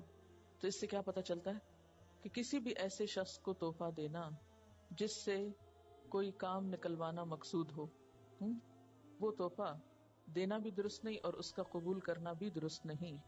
اچھا، تحائف کے بارے میں ہمارا جو عام روزمرہ کا ٹرینڈ ہے، تحائف میں اسراف شامل ہو گیا ہے. اسراف کیا ہے؟ زائد از ضرورت خرچ کرنا. اور اسراف کے بارے میں کیا آتا ہے، فضول خرچی کے بارے میں کیا آتا ہے کہ ان المبذرین کانوا اخوان الشیاطین. اسراف کرنے والے، فضول خرچی کرنے والے شیطان کے بھائی ہیں. اس اسراف میں نمبر 1 تحفے کی پیکنگ ہے. بعض اوقات پیکنگ پر اتنے پیسے خرچ کر دیے جاتے ہیں جو تحفے کی اصل قیمت سے بھی زیادہ ہوتے ہیں. اخبار میں ایک خاتون کا انٹرویو آیا جو شادی بیاہ وغیرہ کے موقع پر جہیز پیک کرتی تھی. ان کا کہنا تھا کہ 500 روپے سے لے کر 2500 اور 2000 روپے وہ فی جوڑا چارج کرتی ہیں. یعنی بعض جوڑوں کی پیکنگ میں 500 روپے اور بعض کی پیکنگ میں 2000 سے 2500 روپے تک بھی وہ چارج کرتی ہیں صرف اس کی ڈیکوریشن پر. ایک خاتون کا صرف پیکنگ کا بل 1.25 لاکھ روپے بنا.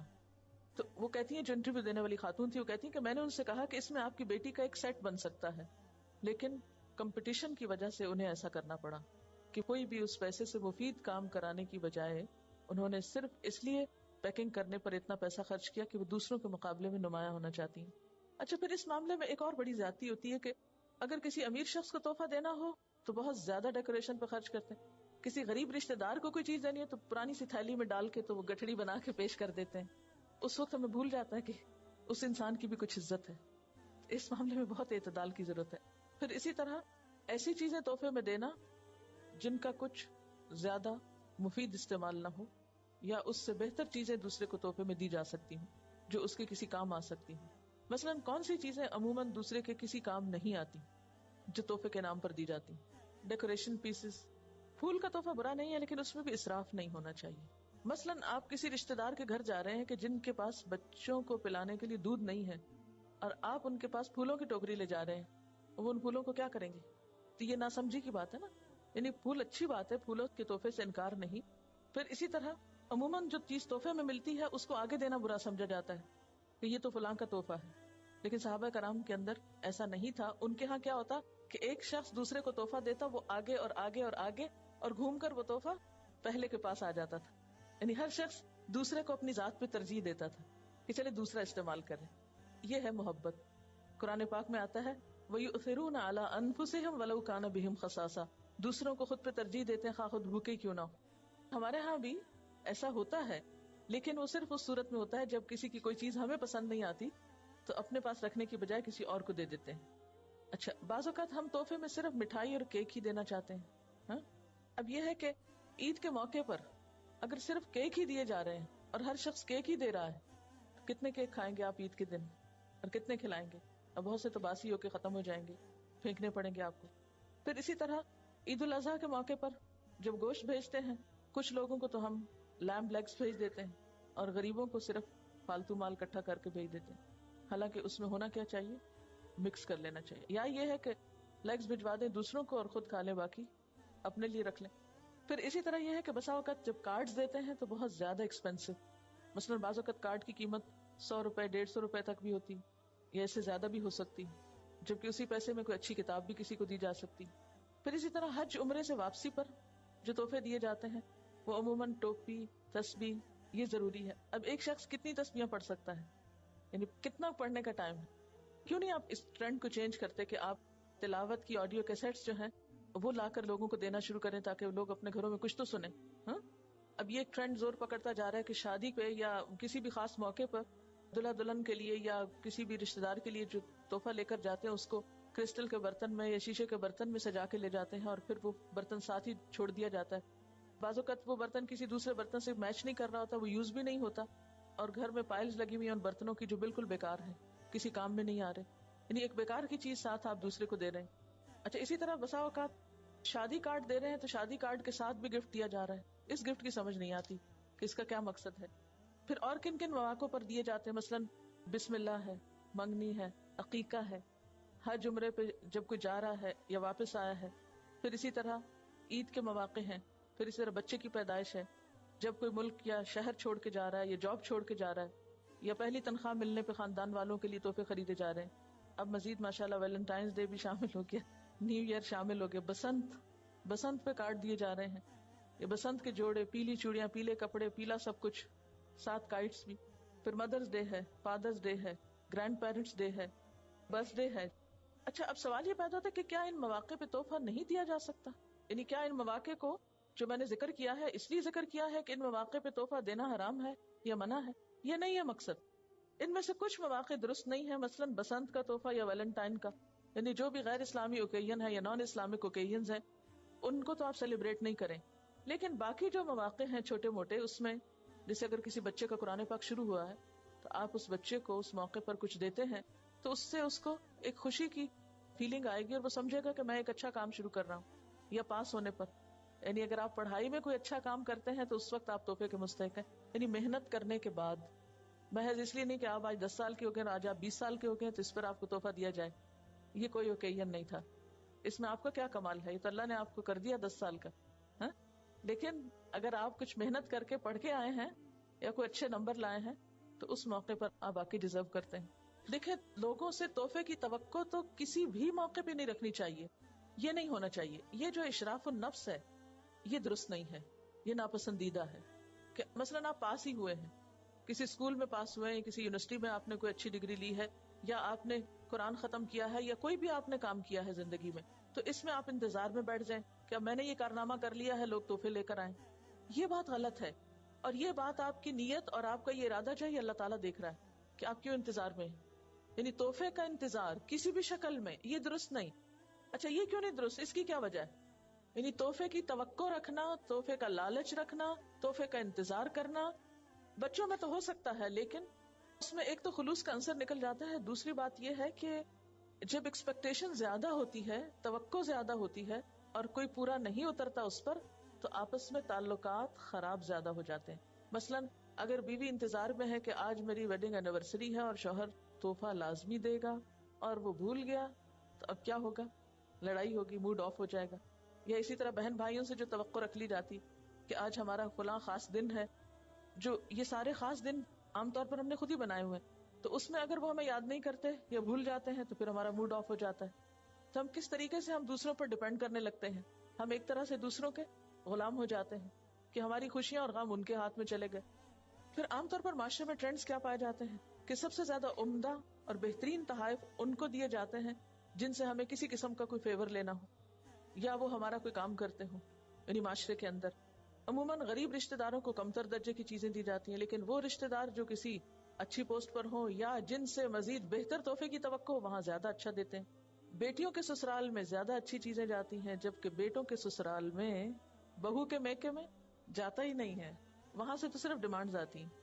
جب تک دلہن جو ہے وہ اپنے ماں باپ کے گھر میں ہوتی نہیں، شادی نہیں ہوتی، تو وہ دلہن کے لیے چیزیں جاتی رہتی ہیں. جب وہ آ جاتی ہے تو بس پھر اس کے بعد سلسلہ ختم ہو جاتا ہے. پھر وہ لڑکی کے آنے کے بعد اور چیزیں بھی آتی رہنی چاہیے.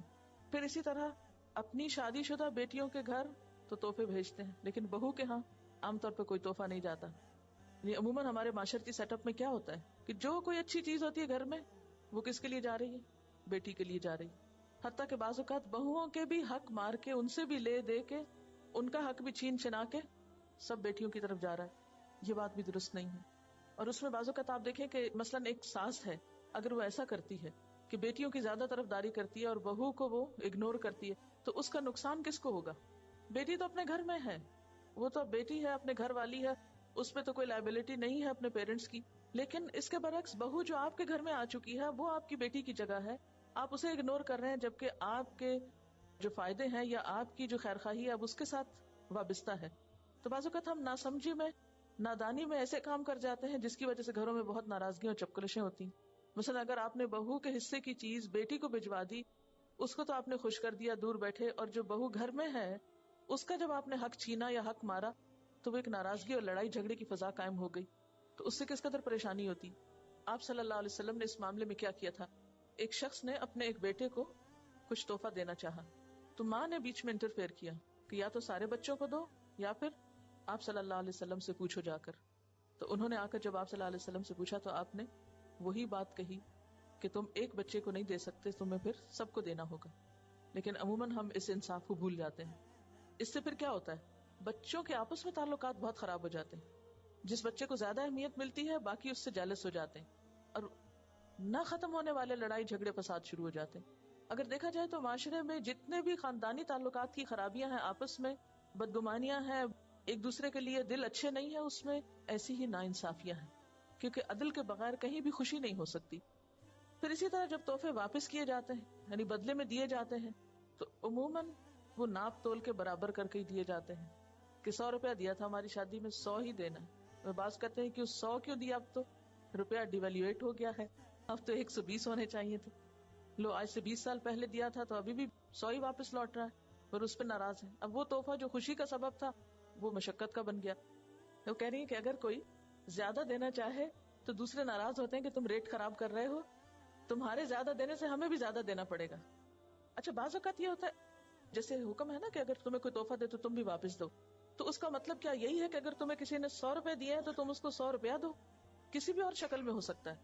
اور اس میں اصل چیز یہ کاؤنٹ نہیں کرتی کہ مالی اعتبار سے یا اس کی جو ویلیو ہے روپے پیسے میں، اس کو کاؤنٹ کیا جائے. اصل میں دیکھا یہ جائے گا کہ کون کیا دینے کے لائق ہے، اور جس کو جو میسر ہوگا. ہر کوئی اپنی استطاعت اور توفیق اور محبت کے مطابق کام کرے گا. کیونکہ بعض اوقات یہ ہوتا ہے کہ اگر کسی کی طرف سے کوئی چیز آ گئی تو اب جب تک وہ واپس نہیں جائے گی وہ ایک بوجھ سر پہ بنا رہے گا. تب وہ تحفہ محبت کی بجائے کیا بن گیا؟ مصیبت کا سبب ہو گیا. اسی لیے لوگ بعض اوقات لے کر الٹے پریشان ہو جاتے ہیں کہ اب ہم کس وقت یہ قرض چکائیں. وہ تحفہ نہیں قرض بن جاتا ہے. تو تحفہ دینا قرض کے برابر نہ ہو. اصل مشکل پتہ کیا ہے؟ جب ہم مقابلے پہ آ کے تحفہ دیتے، اس نے یہ دیا تو مجھے یہ دینا ہے، اور اس موقع پہ ہر صورت دینا ہے، ہاں نہیں ہے تو قرضہ اٹھا کے دینا ہے. یہ بات غلط ہے. لیکن اگر آپ کے پاس توفیق ہے اور آپ کسی کی خوشی پہ شریک ہو رہے ہیں تو اس موقع پر اگر آپ نے کچھ دے دیا تو اس کو آپ اس رسم کے طور پر کیوں لے رہے ہیں؟ یعنی ایک موقع کی مناسبت ہے، آپ چاہیں تو دیں چاہیں تو نہیں دیں، فرض کے درجے میں نہیں ہے، لازم کے درجے میں نہیں ہے. جو دے سکتا ہے ٹھیک ہے، جو نہیں دے سکتا اصل چیز تو اس نفس کی اصلاح ہے. اس طرح تو اگر آپ ہر ایک کو یہ کہہ کے واپس کرنے لگے نہیں یہ تو اس رسم میں ہے، یہ اس رسم میں ہے، تو مجھے بتائیے پھر تحفے کا موقع رہ کون سا جاتا ہے؟ جائز موقع بتا دیجیے. عید کے موقع پر بھی تحفہ رسم بن گیا. اگر آپ یہ کہیں کہ جی یہ بھی رسم ہے، یہ بھی رسم، یہ بھی رسم، سب رسمیں بنا کے سب پہ کراس پھیر دیں اور سارا لین دین معاشرے کا ختم کر دیں، کیا یہ اسلام ہے؟ یہ اسلام کی روح ہے؟ نہیں ہے. یہ زیادتی ہوگی اور دین کا ایک بھونڈا تصور پیش کرنا ہوگا. اس معاملے میں اسراف سے بچیں، فضول چیزوں سے بچیں، اور حج کر کے آنے والے یا جانے والے ایکسپیکٹ نہ کریں، توقع نہ رکھیں، اشراف النفس نہ ہو. تحفہ دینے والے کو بھی اتنی ہی محبت سے ملے جتنی نہ دینے والے کو، اور نہ دینے والے کو بھی اتنی ہی خوشی سے ملے کہ وہ آپ سے ملنے کے لیے آئے جتنا تحفہ لانے والے کو آپ مل رہے ہیں. یہ نہیں کہ جو تحفہ لے کر آیا اس سے تو آپ بہت محبت سے ملے اور جو تحفہ نہیں لایا اس کو آپ اگنور کر دیں کہ یہ لے کر کے آیا. یہ غلط ہے. اس کی اصلاح کی ضرورت ہے. لین دین کے اوپر پابندیاں لگا کے اصلاح نہیں ہوگی. لیکن اصل چیز یہ ہے کہ اگر کوئی نہیں کھلا سکتا تو آپ توقع نہیں رکھیں. دوسرے کی حیثیت یا مجبوری یا ضرورت کو سمجھے. اگر آپ کو پتا ہے وہ قرضہ لے کے کھانا پکا کے آپ کو کھلا رہا ہے تو آپ کی ہمت کیسے ہے وہاں سے لقمہ اٹھانے کی؟ کتنے بے حس ہیں آپ کہ آپ دوسرے کے سر پہ بوجھ بنے بیٹھے ہیں. جو اپنا پیٹ نہیں بھر سکتا, جس کے پاس اپنے زندگی کو قائم رکھنے کے لیے کھانا نہیں ہے, آپ اس کے سر پہ جا کے سوار ہو گئے موت پہ, شادی پہ, کہ آپ ہمیں کھانا کھلائیں. اس رویے کی اصلاح کی ضرورت ہے. تو جب تک لوگوں کی نفس کی اصلاح نہیں ہوگی, ان کے رویوں کی اصلاح نہیں ہوگی, تو محض یہ کہنا کہ یہ اس رسم کا توڑ رہے ہیں, رسمیں ایسے نہیں ٹوٹیں گی. اس سے اختلافات اور دین والوں کا ایک برا نمونہ سامنے آتا ہے. یعنی اسلام نے آپ کو اس معاملے میں آزادی دی ہے.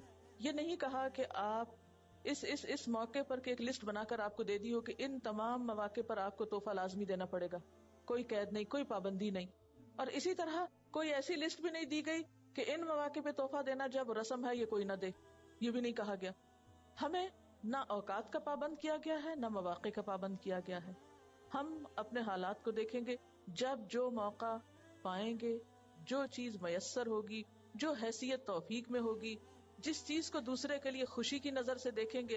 کیونکہ تحفہ دینے کا ایک مقصد یہ بھی تو ہے نا کہ دوسرے کو خوش کرنا, یا نہیں؟ میرے خیال میں سب سے بڑی چیز تو اس میں یہی آتی ہے کہ مجھے کوئی معاوضہ نہیں چاہیے, یہ میں تمہاری خوشی کے لیے کر رہا ہوں. خوشیاں بانٹنا ہے. تحفہ دینا کیا ہے دراصل؟ خوشی بانٹنا. وہ خواہ ایک مسکراہٹ ہی کیوں نہ ہو. لیکن ہم پھر انتہائی رویوں پہ جا پہنچتے ہیں, یہ حلال ہے اور یہ حرام ہے, اور بس. یہ ساری چیزیں بہت گہری تربیت سے تعلق رکھتی ہیں. ایک مجلس میں تو یہ سب ہو نہیں سکتا. ایک حدیث میں آتا ہے کہ وہ شخص مومن نہیں ہو سکتا جو دوسروں کے لیے وہ پسند نہ کرے جو وہ اپنے لیے کرتا ہے. ٹھیک ہے, ہر وقت ہر موقع پر ایسا کرنا ممکن نہیں, لیکن مستقل طور پر یہ سوچ رکھنا کہ اپنے لیے کچھ اور دوسروں کے لیے کچھ اور, ڈبل سٹینڈرڈز اختیار کرنا کہ آپ نے اپنے لیے کوئی چیز خریدنی ہو تو کسی اور برانڈ کی خریدیں گے, اور دینے دلانے کے لیے کچھ اور خریدیں گے. اسی لیے بازار میں کوئی مجھ سے ذکر کر رہا تھا کہ دکاندار باقاعدہ یہ کہتے ہیں کہ اپنے لیے لینا ہے یا دینے دلانے کے لیے, کون سا دکھائیں کپڑا آپ کو. یعنی ایک جانی پہچانی چیز ہو گئی ہے کہ ہم اپنے لیے کچھ اور خریدتے ہیں اور دینے دلانے کے لیے کچھ اور لیتے ہیں. جب کوئی بھی ردی بیکار چیز خرید رہے ہوتے ہیں تو کوئی دوسرا منع کرے تو کیا کہتے ہیں, دینے دلانے کے لیے سوچا سستے میں کچھ لے لیں, سیل میں کچھ لے لیں, یا یہ کہ جو چیز اپنی نظروں سے اتر جائے یا جو اپنے کام کی نہ ہو یا جو بیکار ہو. تو یہ سوچ نہیں ہونی چاہیے. اس سے بھی اس تحفے کا جو اصل مقصد اور روح ہے وہ ختم ہو جاتی, وہ چلی جاتی. ٹھیک ہے, آپ کا بجٹ اتنا نہیں ہو سکتا کہ آپ ہر چیز برابر ہی کی سب کے لیے لیں, لیکن مستقل طور پر یہ سوچ رکھنا درست نہیں.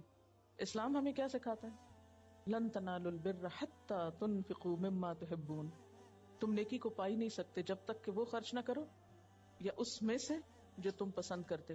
تو مما سے کیا پتہ چلتا ہے کہ سارا نہیں وہ, لیکن کچھ اس میں سے بھی. یعنی کبھی آپ یہ کر سکتے ہیں کہ اپنے جیسی چیز لے لیں, کبھی آپ اپنے سے بھی زیادہ اچھی چیز لے لیں, اور کبھی آپ کم بھی لے لیں کہ اس وقت میں افورڈ نہیں کر سکتی اس سے زیادہ. قدرتی سی بات کہ جس سے آپ کا تعلق زیادہ ہو, جس سے آپ زیادہ محبت کرتے ہو, ہمیشہ دل چاہتا ہے اس کو اپنے جیسی کہ اپنے سے بھی بڑھ کے چیز دیں. لیکن بعض لوگوں کا حق ہوتا ہے, یہ نہیں کہ سسرالی رشتہ داروں کو دیں تو گھٹیا چیزیں اور اپنے میکے والوں کو دیں تو بڑھیا چیزیں. یعنی مال شوہر کا ہے, جو اس کے عزیزوں کو جا رہا ہے وہ گھٹیا ہے, اور اس کے مال میں سے جو اپنے عزیزوں کو جا رہا ہے وہ بڑھیا ہے. یہ نہیں ہونا چاہیے, کیونکہ آپ کس لیے دے رہے ہیں, کس سے جواب چاہیے؟ اللہ سے اجر چاہیے نا. تو اس سے کیا فرق پڑتا ہے وہ کس کے پاس جا رہا ہے؟ کیا وہ آپ کو کوئی فائدہ دیں گے؟ قیامت کے دن آپ کے کام آئیں گے, آپ کا ساتھ دیں گے؟ جن کی خاطر بعض اوقات ہم دوسروں پہ زیادتی کرتے ہیں, ڈنڈی مارتے ہیں, وہ قیامت کے دن ہمیں پہچانیں گے بھی نہیں.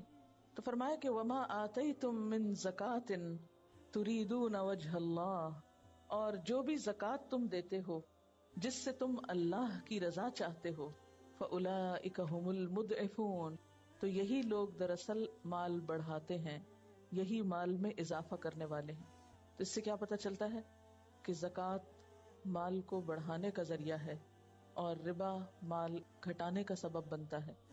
زکوٰۃ سے کس طرح مال بڑھتا ہے؟ تھوڑی دیر کے لیے آپ سوچئے کہ آپ اپنے مال میں سے جو پیسہ نکال کے کسی اور کو دے دیتے ہیں, اس شخص کے پاس جب وہ پیسہ پہنچتا ہے تو وہ کیا کرتا ہے؟ مارکیٹ میں لاتا ہے، پیسے کی سرکولیشن ہوتی ہے، پیسہ ایک جگہ جمع نہیں ہوتا، اس سے کاروبار فروغ پاتا ہے، لوگوں کی قوت خرید میں اضافہ ہوتا ہے. تو جتنا جتنا قوت خرید میں اضافہ ہوتا ہے اتنی ہی مارکیٹ فلرش کرتی، اتنی ہی پروڈکٹس زیادہ بنتی. تو اس سے کیا ہوگا کہ ہر شخص کے پاس مال بڑھے گا، خوشحالی نظر آئے گی. یہی وجہ ہے کہ آپ صلی اللہ علیہ وسلم نے جو زکوٰۃ کا نظام قائم کیا تھا اس کا اثر چند ہی سالوں میں لوگوں کو نظر آیا. حضرت عمر رضی اللہ تعالیٰ عنہ کے دور میں ہی لوگوں کے پاس اتنا مال ہو گیا تھا، لوگ اپنا صدقہ لے کر پھرا کرتے تھے، کوئی صدقہ لینے والا نہیں ہوتا تھا. کیونکہ آپ دیکھیں ایک سال آپ نے زکوٰۃ نکالی، آپ نے لوگوں کو دی، دوسرے سال تیسرے سال اب زکوٰۃ لینے والے بھی اس اماؤنٹ سے پھر آگے بزنس کر رہے ہیں، کام میں لا رہے ہیں، ملک میں جابز کے یا کاروبار کے نئے نئے مواقع نکل رہے ہیں، پیسہ سرکولیٹ ہو رہا ہے. نتیجہ کیا ہوگا؟ ہر طرف خوشحالی آ جائے گی. لیکن جب سود ہوتا ہے تو سب سے پیسہ لے کر ایک جگہ اکٹھا کر لیا گیا، وہ اکٹھا کر کے کہیں اور ایسی جگہ چلا گیا اور آپ خالی ہاتھ بیٹھے. اس لیے اللہ تعالیٰ کیا فرما رہے ہیں کہ ربا سے مال نہیں بڑھتا. جس ملک میں یا جس جگہ پر سود کا لین دین ہو وہاں پر اضافہ نہیں ہوگا. اس کے برعکس جہاں زکوٰۃ کا لین دین ہو وہاں مال بڑھے گا. دنیاوی اعتبار سے بھی اور آخرت کے اعتبار سے کیا ہوگا کہ آپ اللہ کی راہ میں جب ایک لقمہ بھی خرچ کرتے ہیں تو جیسے حدیث میں آتا ہے نا کہ وہ ایک لقمہ کتنا بن جاتا ہے؟ جبل احد کے برابر. اللہ تعالیٰ اس کو نشو نما دیتا ہے. 1 روپیہ خرچ کیا ہوا 700 روپے بن جاتا ہے اللہ کے ہاں اجر و ثواب کے اعتبار سے. تو جو زکوٰۃ دینے والے ہیں وہی دراصل اپنا مال بڑھانے والے ہیں، کیونکہ جس مال سے زکوٰۃ نکلتی ہے وہ مال بابرکت ہو جاتا ہے، اور جس مال سے زکوٰۃ نہیں نکلتی تو حدیث میں آتا ہے نا کہ جس مال کی زکوٰۃ اس کے اندر رہتی ہے وہ اس کو بھی تباہ کر دیتی، یعنی اس سے اس مال میں بھی نقصان ہوتا ہے. اپنی ذات میں کوئی بیماری ایسی آ سکتی ہے، گھر میں کوئی ایسی مصیبت آ سکتی ہے، پیسے کی بربادی کسی بھی طریقے سے ہو سکتی ہے. تو جس مال سے زکوٰۃ نکلتی رہتی ہے اس مال میں انڈائریکٹلی اضافہ ہوتا رہتا ہے، برکت ہوتی ہے، اللہ کے ہاں اجر بڑھتا ہے. تو کتنے فائدے ہو گئے، دنیاوی اعتبار سے بھی فائدے اور آخرت کے اعتبار سے بھی فائدے. جبکہ سود کی وجہ سے دنیاوی اعتبار سے بھی نقصان ہے اور آخرت کے اعتبار سے بھی شدید ترین نقصان. یہاں زکوٰۃ کی ایک اور ڈیفینیشن پتہ چلتی ہے کہ زکوٰۃ وہ مال ہے جو اللہ کی رضا کے لیے دیا جاتا ہے نا، تریدون وجہ اللہ. تو مال خرچ کرنے کے پیچھے اصل روح کیا ہے، اصل مقصود کیا ہے، آپ دے کے کیا لینا چاہتے ہیں؟ سوچیے، پوچھیے اپنے آپ سے. اپنا مال خرچ کر کے، خواہ زکوٰۃ کی شکل میں ہو، خواہ صدقے کی شکل میں، خواہ ہدیے کی شکل میں، تحفے کی شکل میں، کسی بھی شکل میں، جب آپ اپنا مال خرچ کرتے ہیں اس کے بدلے میں کیا چاہتے ہیں؟ حل تریدون وجہ اللہ، کیا آپ اللہ کی رضا چاہتے ہیں؟ وجہ اللہ، آؤ اللہ کے راستے میں اپنا مال دو تاکہ تم کو کیا ملے؟ وجہ اللہ، اللہ کی محبت مل جائے، اللہ کی رضا مل جائے، اللہ کی توجہ مل جائے، اللہ کی رحمت آ جائے. ہم میں سے کتنے لوگ ہیں جو اس جذبے اور اس اسپرٹ کے ساتھ مال دیتے ہیں؟ کسی کو جو دیتے ہیں، خواہ وہ کسی غریب مسکین فقیر کو دے رہے ہو، خواہ وہ کسی رشتہ دار کو دے رہے ہو، خواہ وہ کسی اجنبی پہ خرچ کر رہے ہو. کیا واقعی ہمارے پیچھے نیت یہی ہوتی ہے؟ تریدون وجہ اللہ. کبھی آپ نے یہ سوچا کہ تمنا کی، یہ چاہا کہ اللہ مجھے کچھ مال مل جائے تو میں اس سے آپ کی رضا حاصل کرنے کے، آپ کی محبت، آپ کی رحمت پانے کا کوئی کام کر سکوں؟ ایک ہی سوچتے ہیں، مال مل جائے تو یہ مسئلہ حل ہو جائے، مال پاس آ جائے تو وہ فلاں چیز خرید لوں، پر بس. لیکن یہاں وما آتیتم من زکاۃ تریدون وجہ اللہ، ایسا دینے والے کبھی کسی پہ احسان نہیں جتا سکتے، کبھی دے کے ان سے معاوضے کا سوچ بھی نہیں سکتے، کبھی صلہ نہیں چاہیں گے، کبھی اس کو بڑھانے کا نہیں سوچیں گے کہ تھوڑا دے کے زیادہ نکلوائیں. وہ ایسی گھٹیا اور حقیر سوچ نہیں رکھیں گے، کیونکہ وہ تو بہت بڑا صلہ چاہتے ہیں، بہت بڑی جزا چاہتے ہیں. اور کسی انسان کے بارے میں اگر آپ کو یہ پتا چلے کہ اس نے جو تحفہ مجھے دیا ہے اس سے یہ کچھ بھی مجھ سے بدلہ نہیں چاہتا، تو آپ کے دل میں اس انسان کے لیے کیا جذبات ہوں گے؟ اور اس کے برعکس اگر آپ کو یہ کسی طرح پتا چل جائے کہ دوسرے نے آپ کو تحفہ کس غرض اور کس مقصد اور کس مفاد کے لیے دیا ہے، یعنی اس لالچ میں دیا کہ آپ اس کو زیادہ دیں واپس، تو اس تحفے کو لے کے آپ کا حال کیا ہوگا؟ کیا آپ اپنے لیے یہ پسند کریں گے کہ کوئی آپ کو اپنے کسی فائدے کے لیے، اپنے کسی غرض اور مطلب کے لیے تحفہ دے؟ چاہیں گے آپ ایسا تحفہ لینا؟ ہرگز نہیں. تو جب آپ دوسروں کو دیتے ہیں تو اس وقت کیوں چاہتے ہیں؟ اس وقت آپ کے دل میں ایسی بات کیوں آتی ہے؟ اگر آئے تو اپنے آپ کو کوسیں اور ملامت کریں کہ مجھے اس لیے نہیں دینا کسی کو کہ اس سے میں کچھ زیادہ نکلواؤں یا کوئی مطلب نکلواؤں یا کوئی غرض پوری کراؤں. مجھے تو دینا ہے ایک بہت بڑی چیز کے لیے، میرا مطلب تو کچھ اور ہے. میرا مقصود تو کچھ اور ہے، مجھے تو ان سب چیزوں سے زیادہ بڑی چیز چاہیے، اور وہ کیا ہے؟ اللہ پاک میری طرف متوجہ ہو جائے اپنی رحمتوں کے ساتھ۔ اس اسپرٹ کے ساتھ آپ تحفہ دیں یا صدقہ دیں یا زکوٰۃ دیں، اور پھر اس کا اپنی زندگی میں اثر دیکھیں، سکون ہی سکون، خوشی ہی خوشی، ایک اینڈ لیس جوائے ہے اس سوچ میں۔ اور آگے کیا آتا ہے سورۃ الدہر میں؟ لا نرید منکم جزاء ولا شکورا، ہم نہ تو تم سے کوئی بدلہ چاہتے ہیں اور نہ شکریہ چاہتے ہیں، یعنی کسی کو دے کر اس بات کا بھی انتظار نہ کریں کہ کوئی اس کو اکنالج کرے۔ نیکی کر، سمندر میں ڈال، دریا تو اپنے ملک میں بہتا ہے نا، ہو سکتا ہے ادھر سے ادھر کہیں نکل آئے، تو سمندر کی لہریں تو پتہ نہیں کہاں لے جائیں چیز کو۔ یعنی یہ جو لین دین ہے یہ تو معاشرے کا ایک حصہ ہے، آپ اس سے نکل نہیں سکتے، اور نہ ہی اسلام یہ کہتا ہے کہ آپ اس سے نکل جاؤ۔ جس چیز کی اصلاح چاہتا ہے اسلام وہ اسپرٹ ہے کہ جس کو آپ تبدیل کر لیں تو وہی لین دین واقعی خوشیوں کا لین دین ہو جائے۔ آپ کو پتا ہے وہ حدیث کے جس میں آتا ہے کہ جو اللہ سے نہیں مانگتا اللہ تعالیٰ اس سے ناراض ہوتے ہیں۔ من لم یسأل اللہ یغضب علیہ، اللہ سے مانگنا تو مزید اللہ کی محبت کو جنم دیتا ہے، لیکن بندوں سے مانگنا اور بندوں سے توقع رکھنا یہ اللہ کو پسند نہیں۔ دیکھیں نا، یہ بھی تو اللہ کی محبت اور ہمدردی ہے ہمارے لیے کہ ان سے مت مانگو جو دے نہیں سکتے، ان سے مت توقع رکھو کہ جن سے توقع رکھ کے ٹوٹ جائے گی اور تم بھی پریشان ہوگے، اس ہستی سے لو سب کچھ جو دے بھی سکتی ہے۔ ان وے اللہ تعالیٰ ہمیں سب کی غلامی اور سب کی محتاجی سے نکال لیتے ہیں۔ کیوں توقع رکھتے ہو؟ تم نے اسے دیا، کچھ نہیں ملا تمہیں واپس، بالکل ناراض نہ ہو، غمگین نہ ہو، دکھ نہ کرو، میں جو ہوں دینے والا، میری خاطر دو، میں بدلہ دوں گا۔ اس سے کیوں توقع رکھتے ہو؟ وہ تو محتاج ہے بیچارہ، وہ تو خود ضرورت مند ہے، وہ تو بھولنے والا ہے، وہ تو ناقدرہ ہے، وہ تو ناشکرہ ہے، وہ تو میرا شکر ادا نہیں کرتا، تمہارا کہاں سے کرے گا؟ تو جب انسان اپنی ساری توقعات اللہ تعالیٰ سے لگا لیتا ہے تو وہ خوشی دل میں سما جاتی ہے کہ انسان بندوں سے بے نیاز ہو جاتا ہے پھر۔ اور آپ جتنا جتنا انسانوں سے توقع رکھتے چلے جاتے ہیں اتنا ہی آپ غموں میں بندھتے چلے جاتے ہیں۔ وآخر دعوانا ان الحمد للہ رب العالمین۔ سبحانک اللہم وبحمدک نشہد ان لا الہ الا انت نستغفرک ونتوب الیک۔ السلام علیکم ویڈیو کے نیچے سبسکرائب کے بٹن پہ کلک کریں، بیل کے آئیکن پہ کلک کیجئے تاکہ ہر نئی ویڈیو کی نوٹیفیکیشن آپ کو مل جائے، اور تھمز اپ کا بٹن دبا کر اس ویڈیو کو لائک کریں۔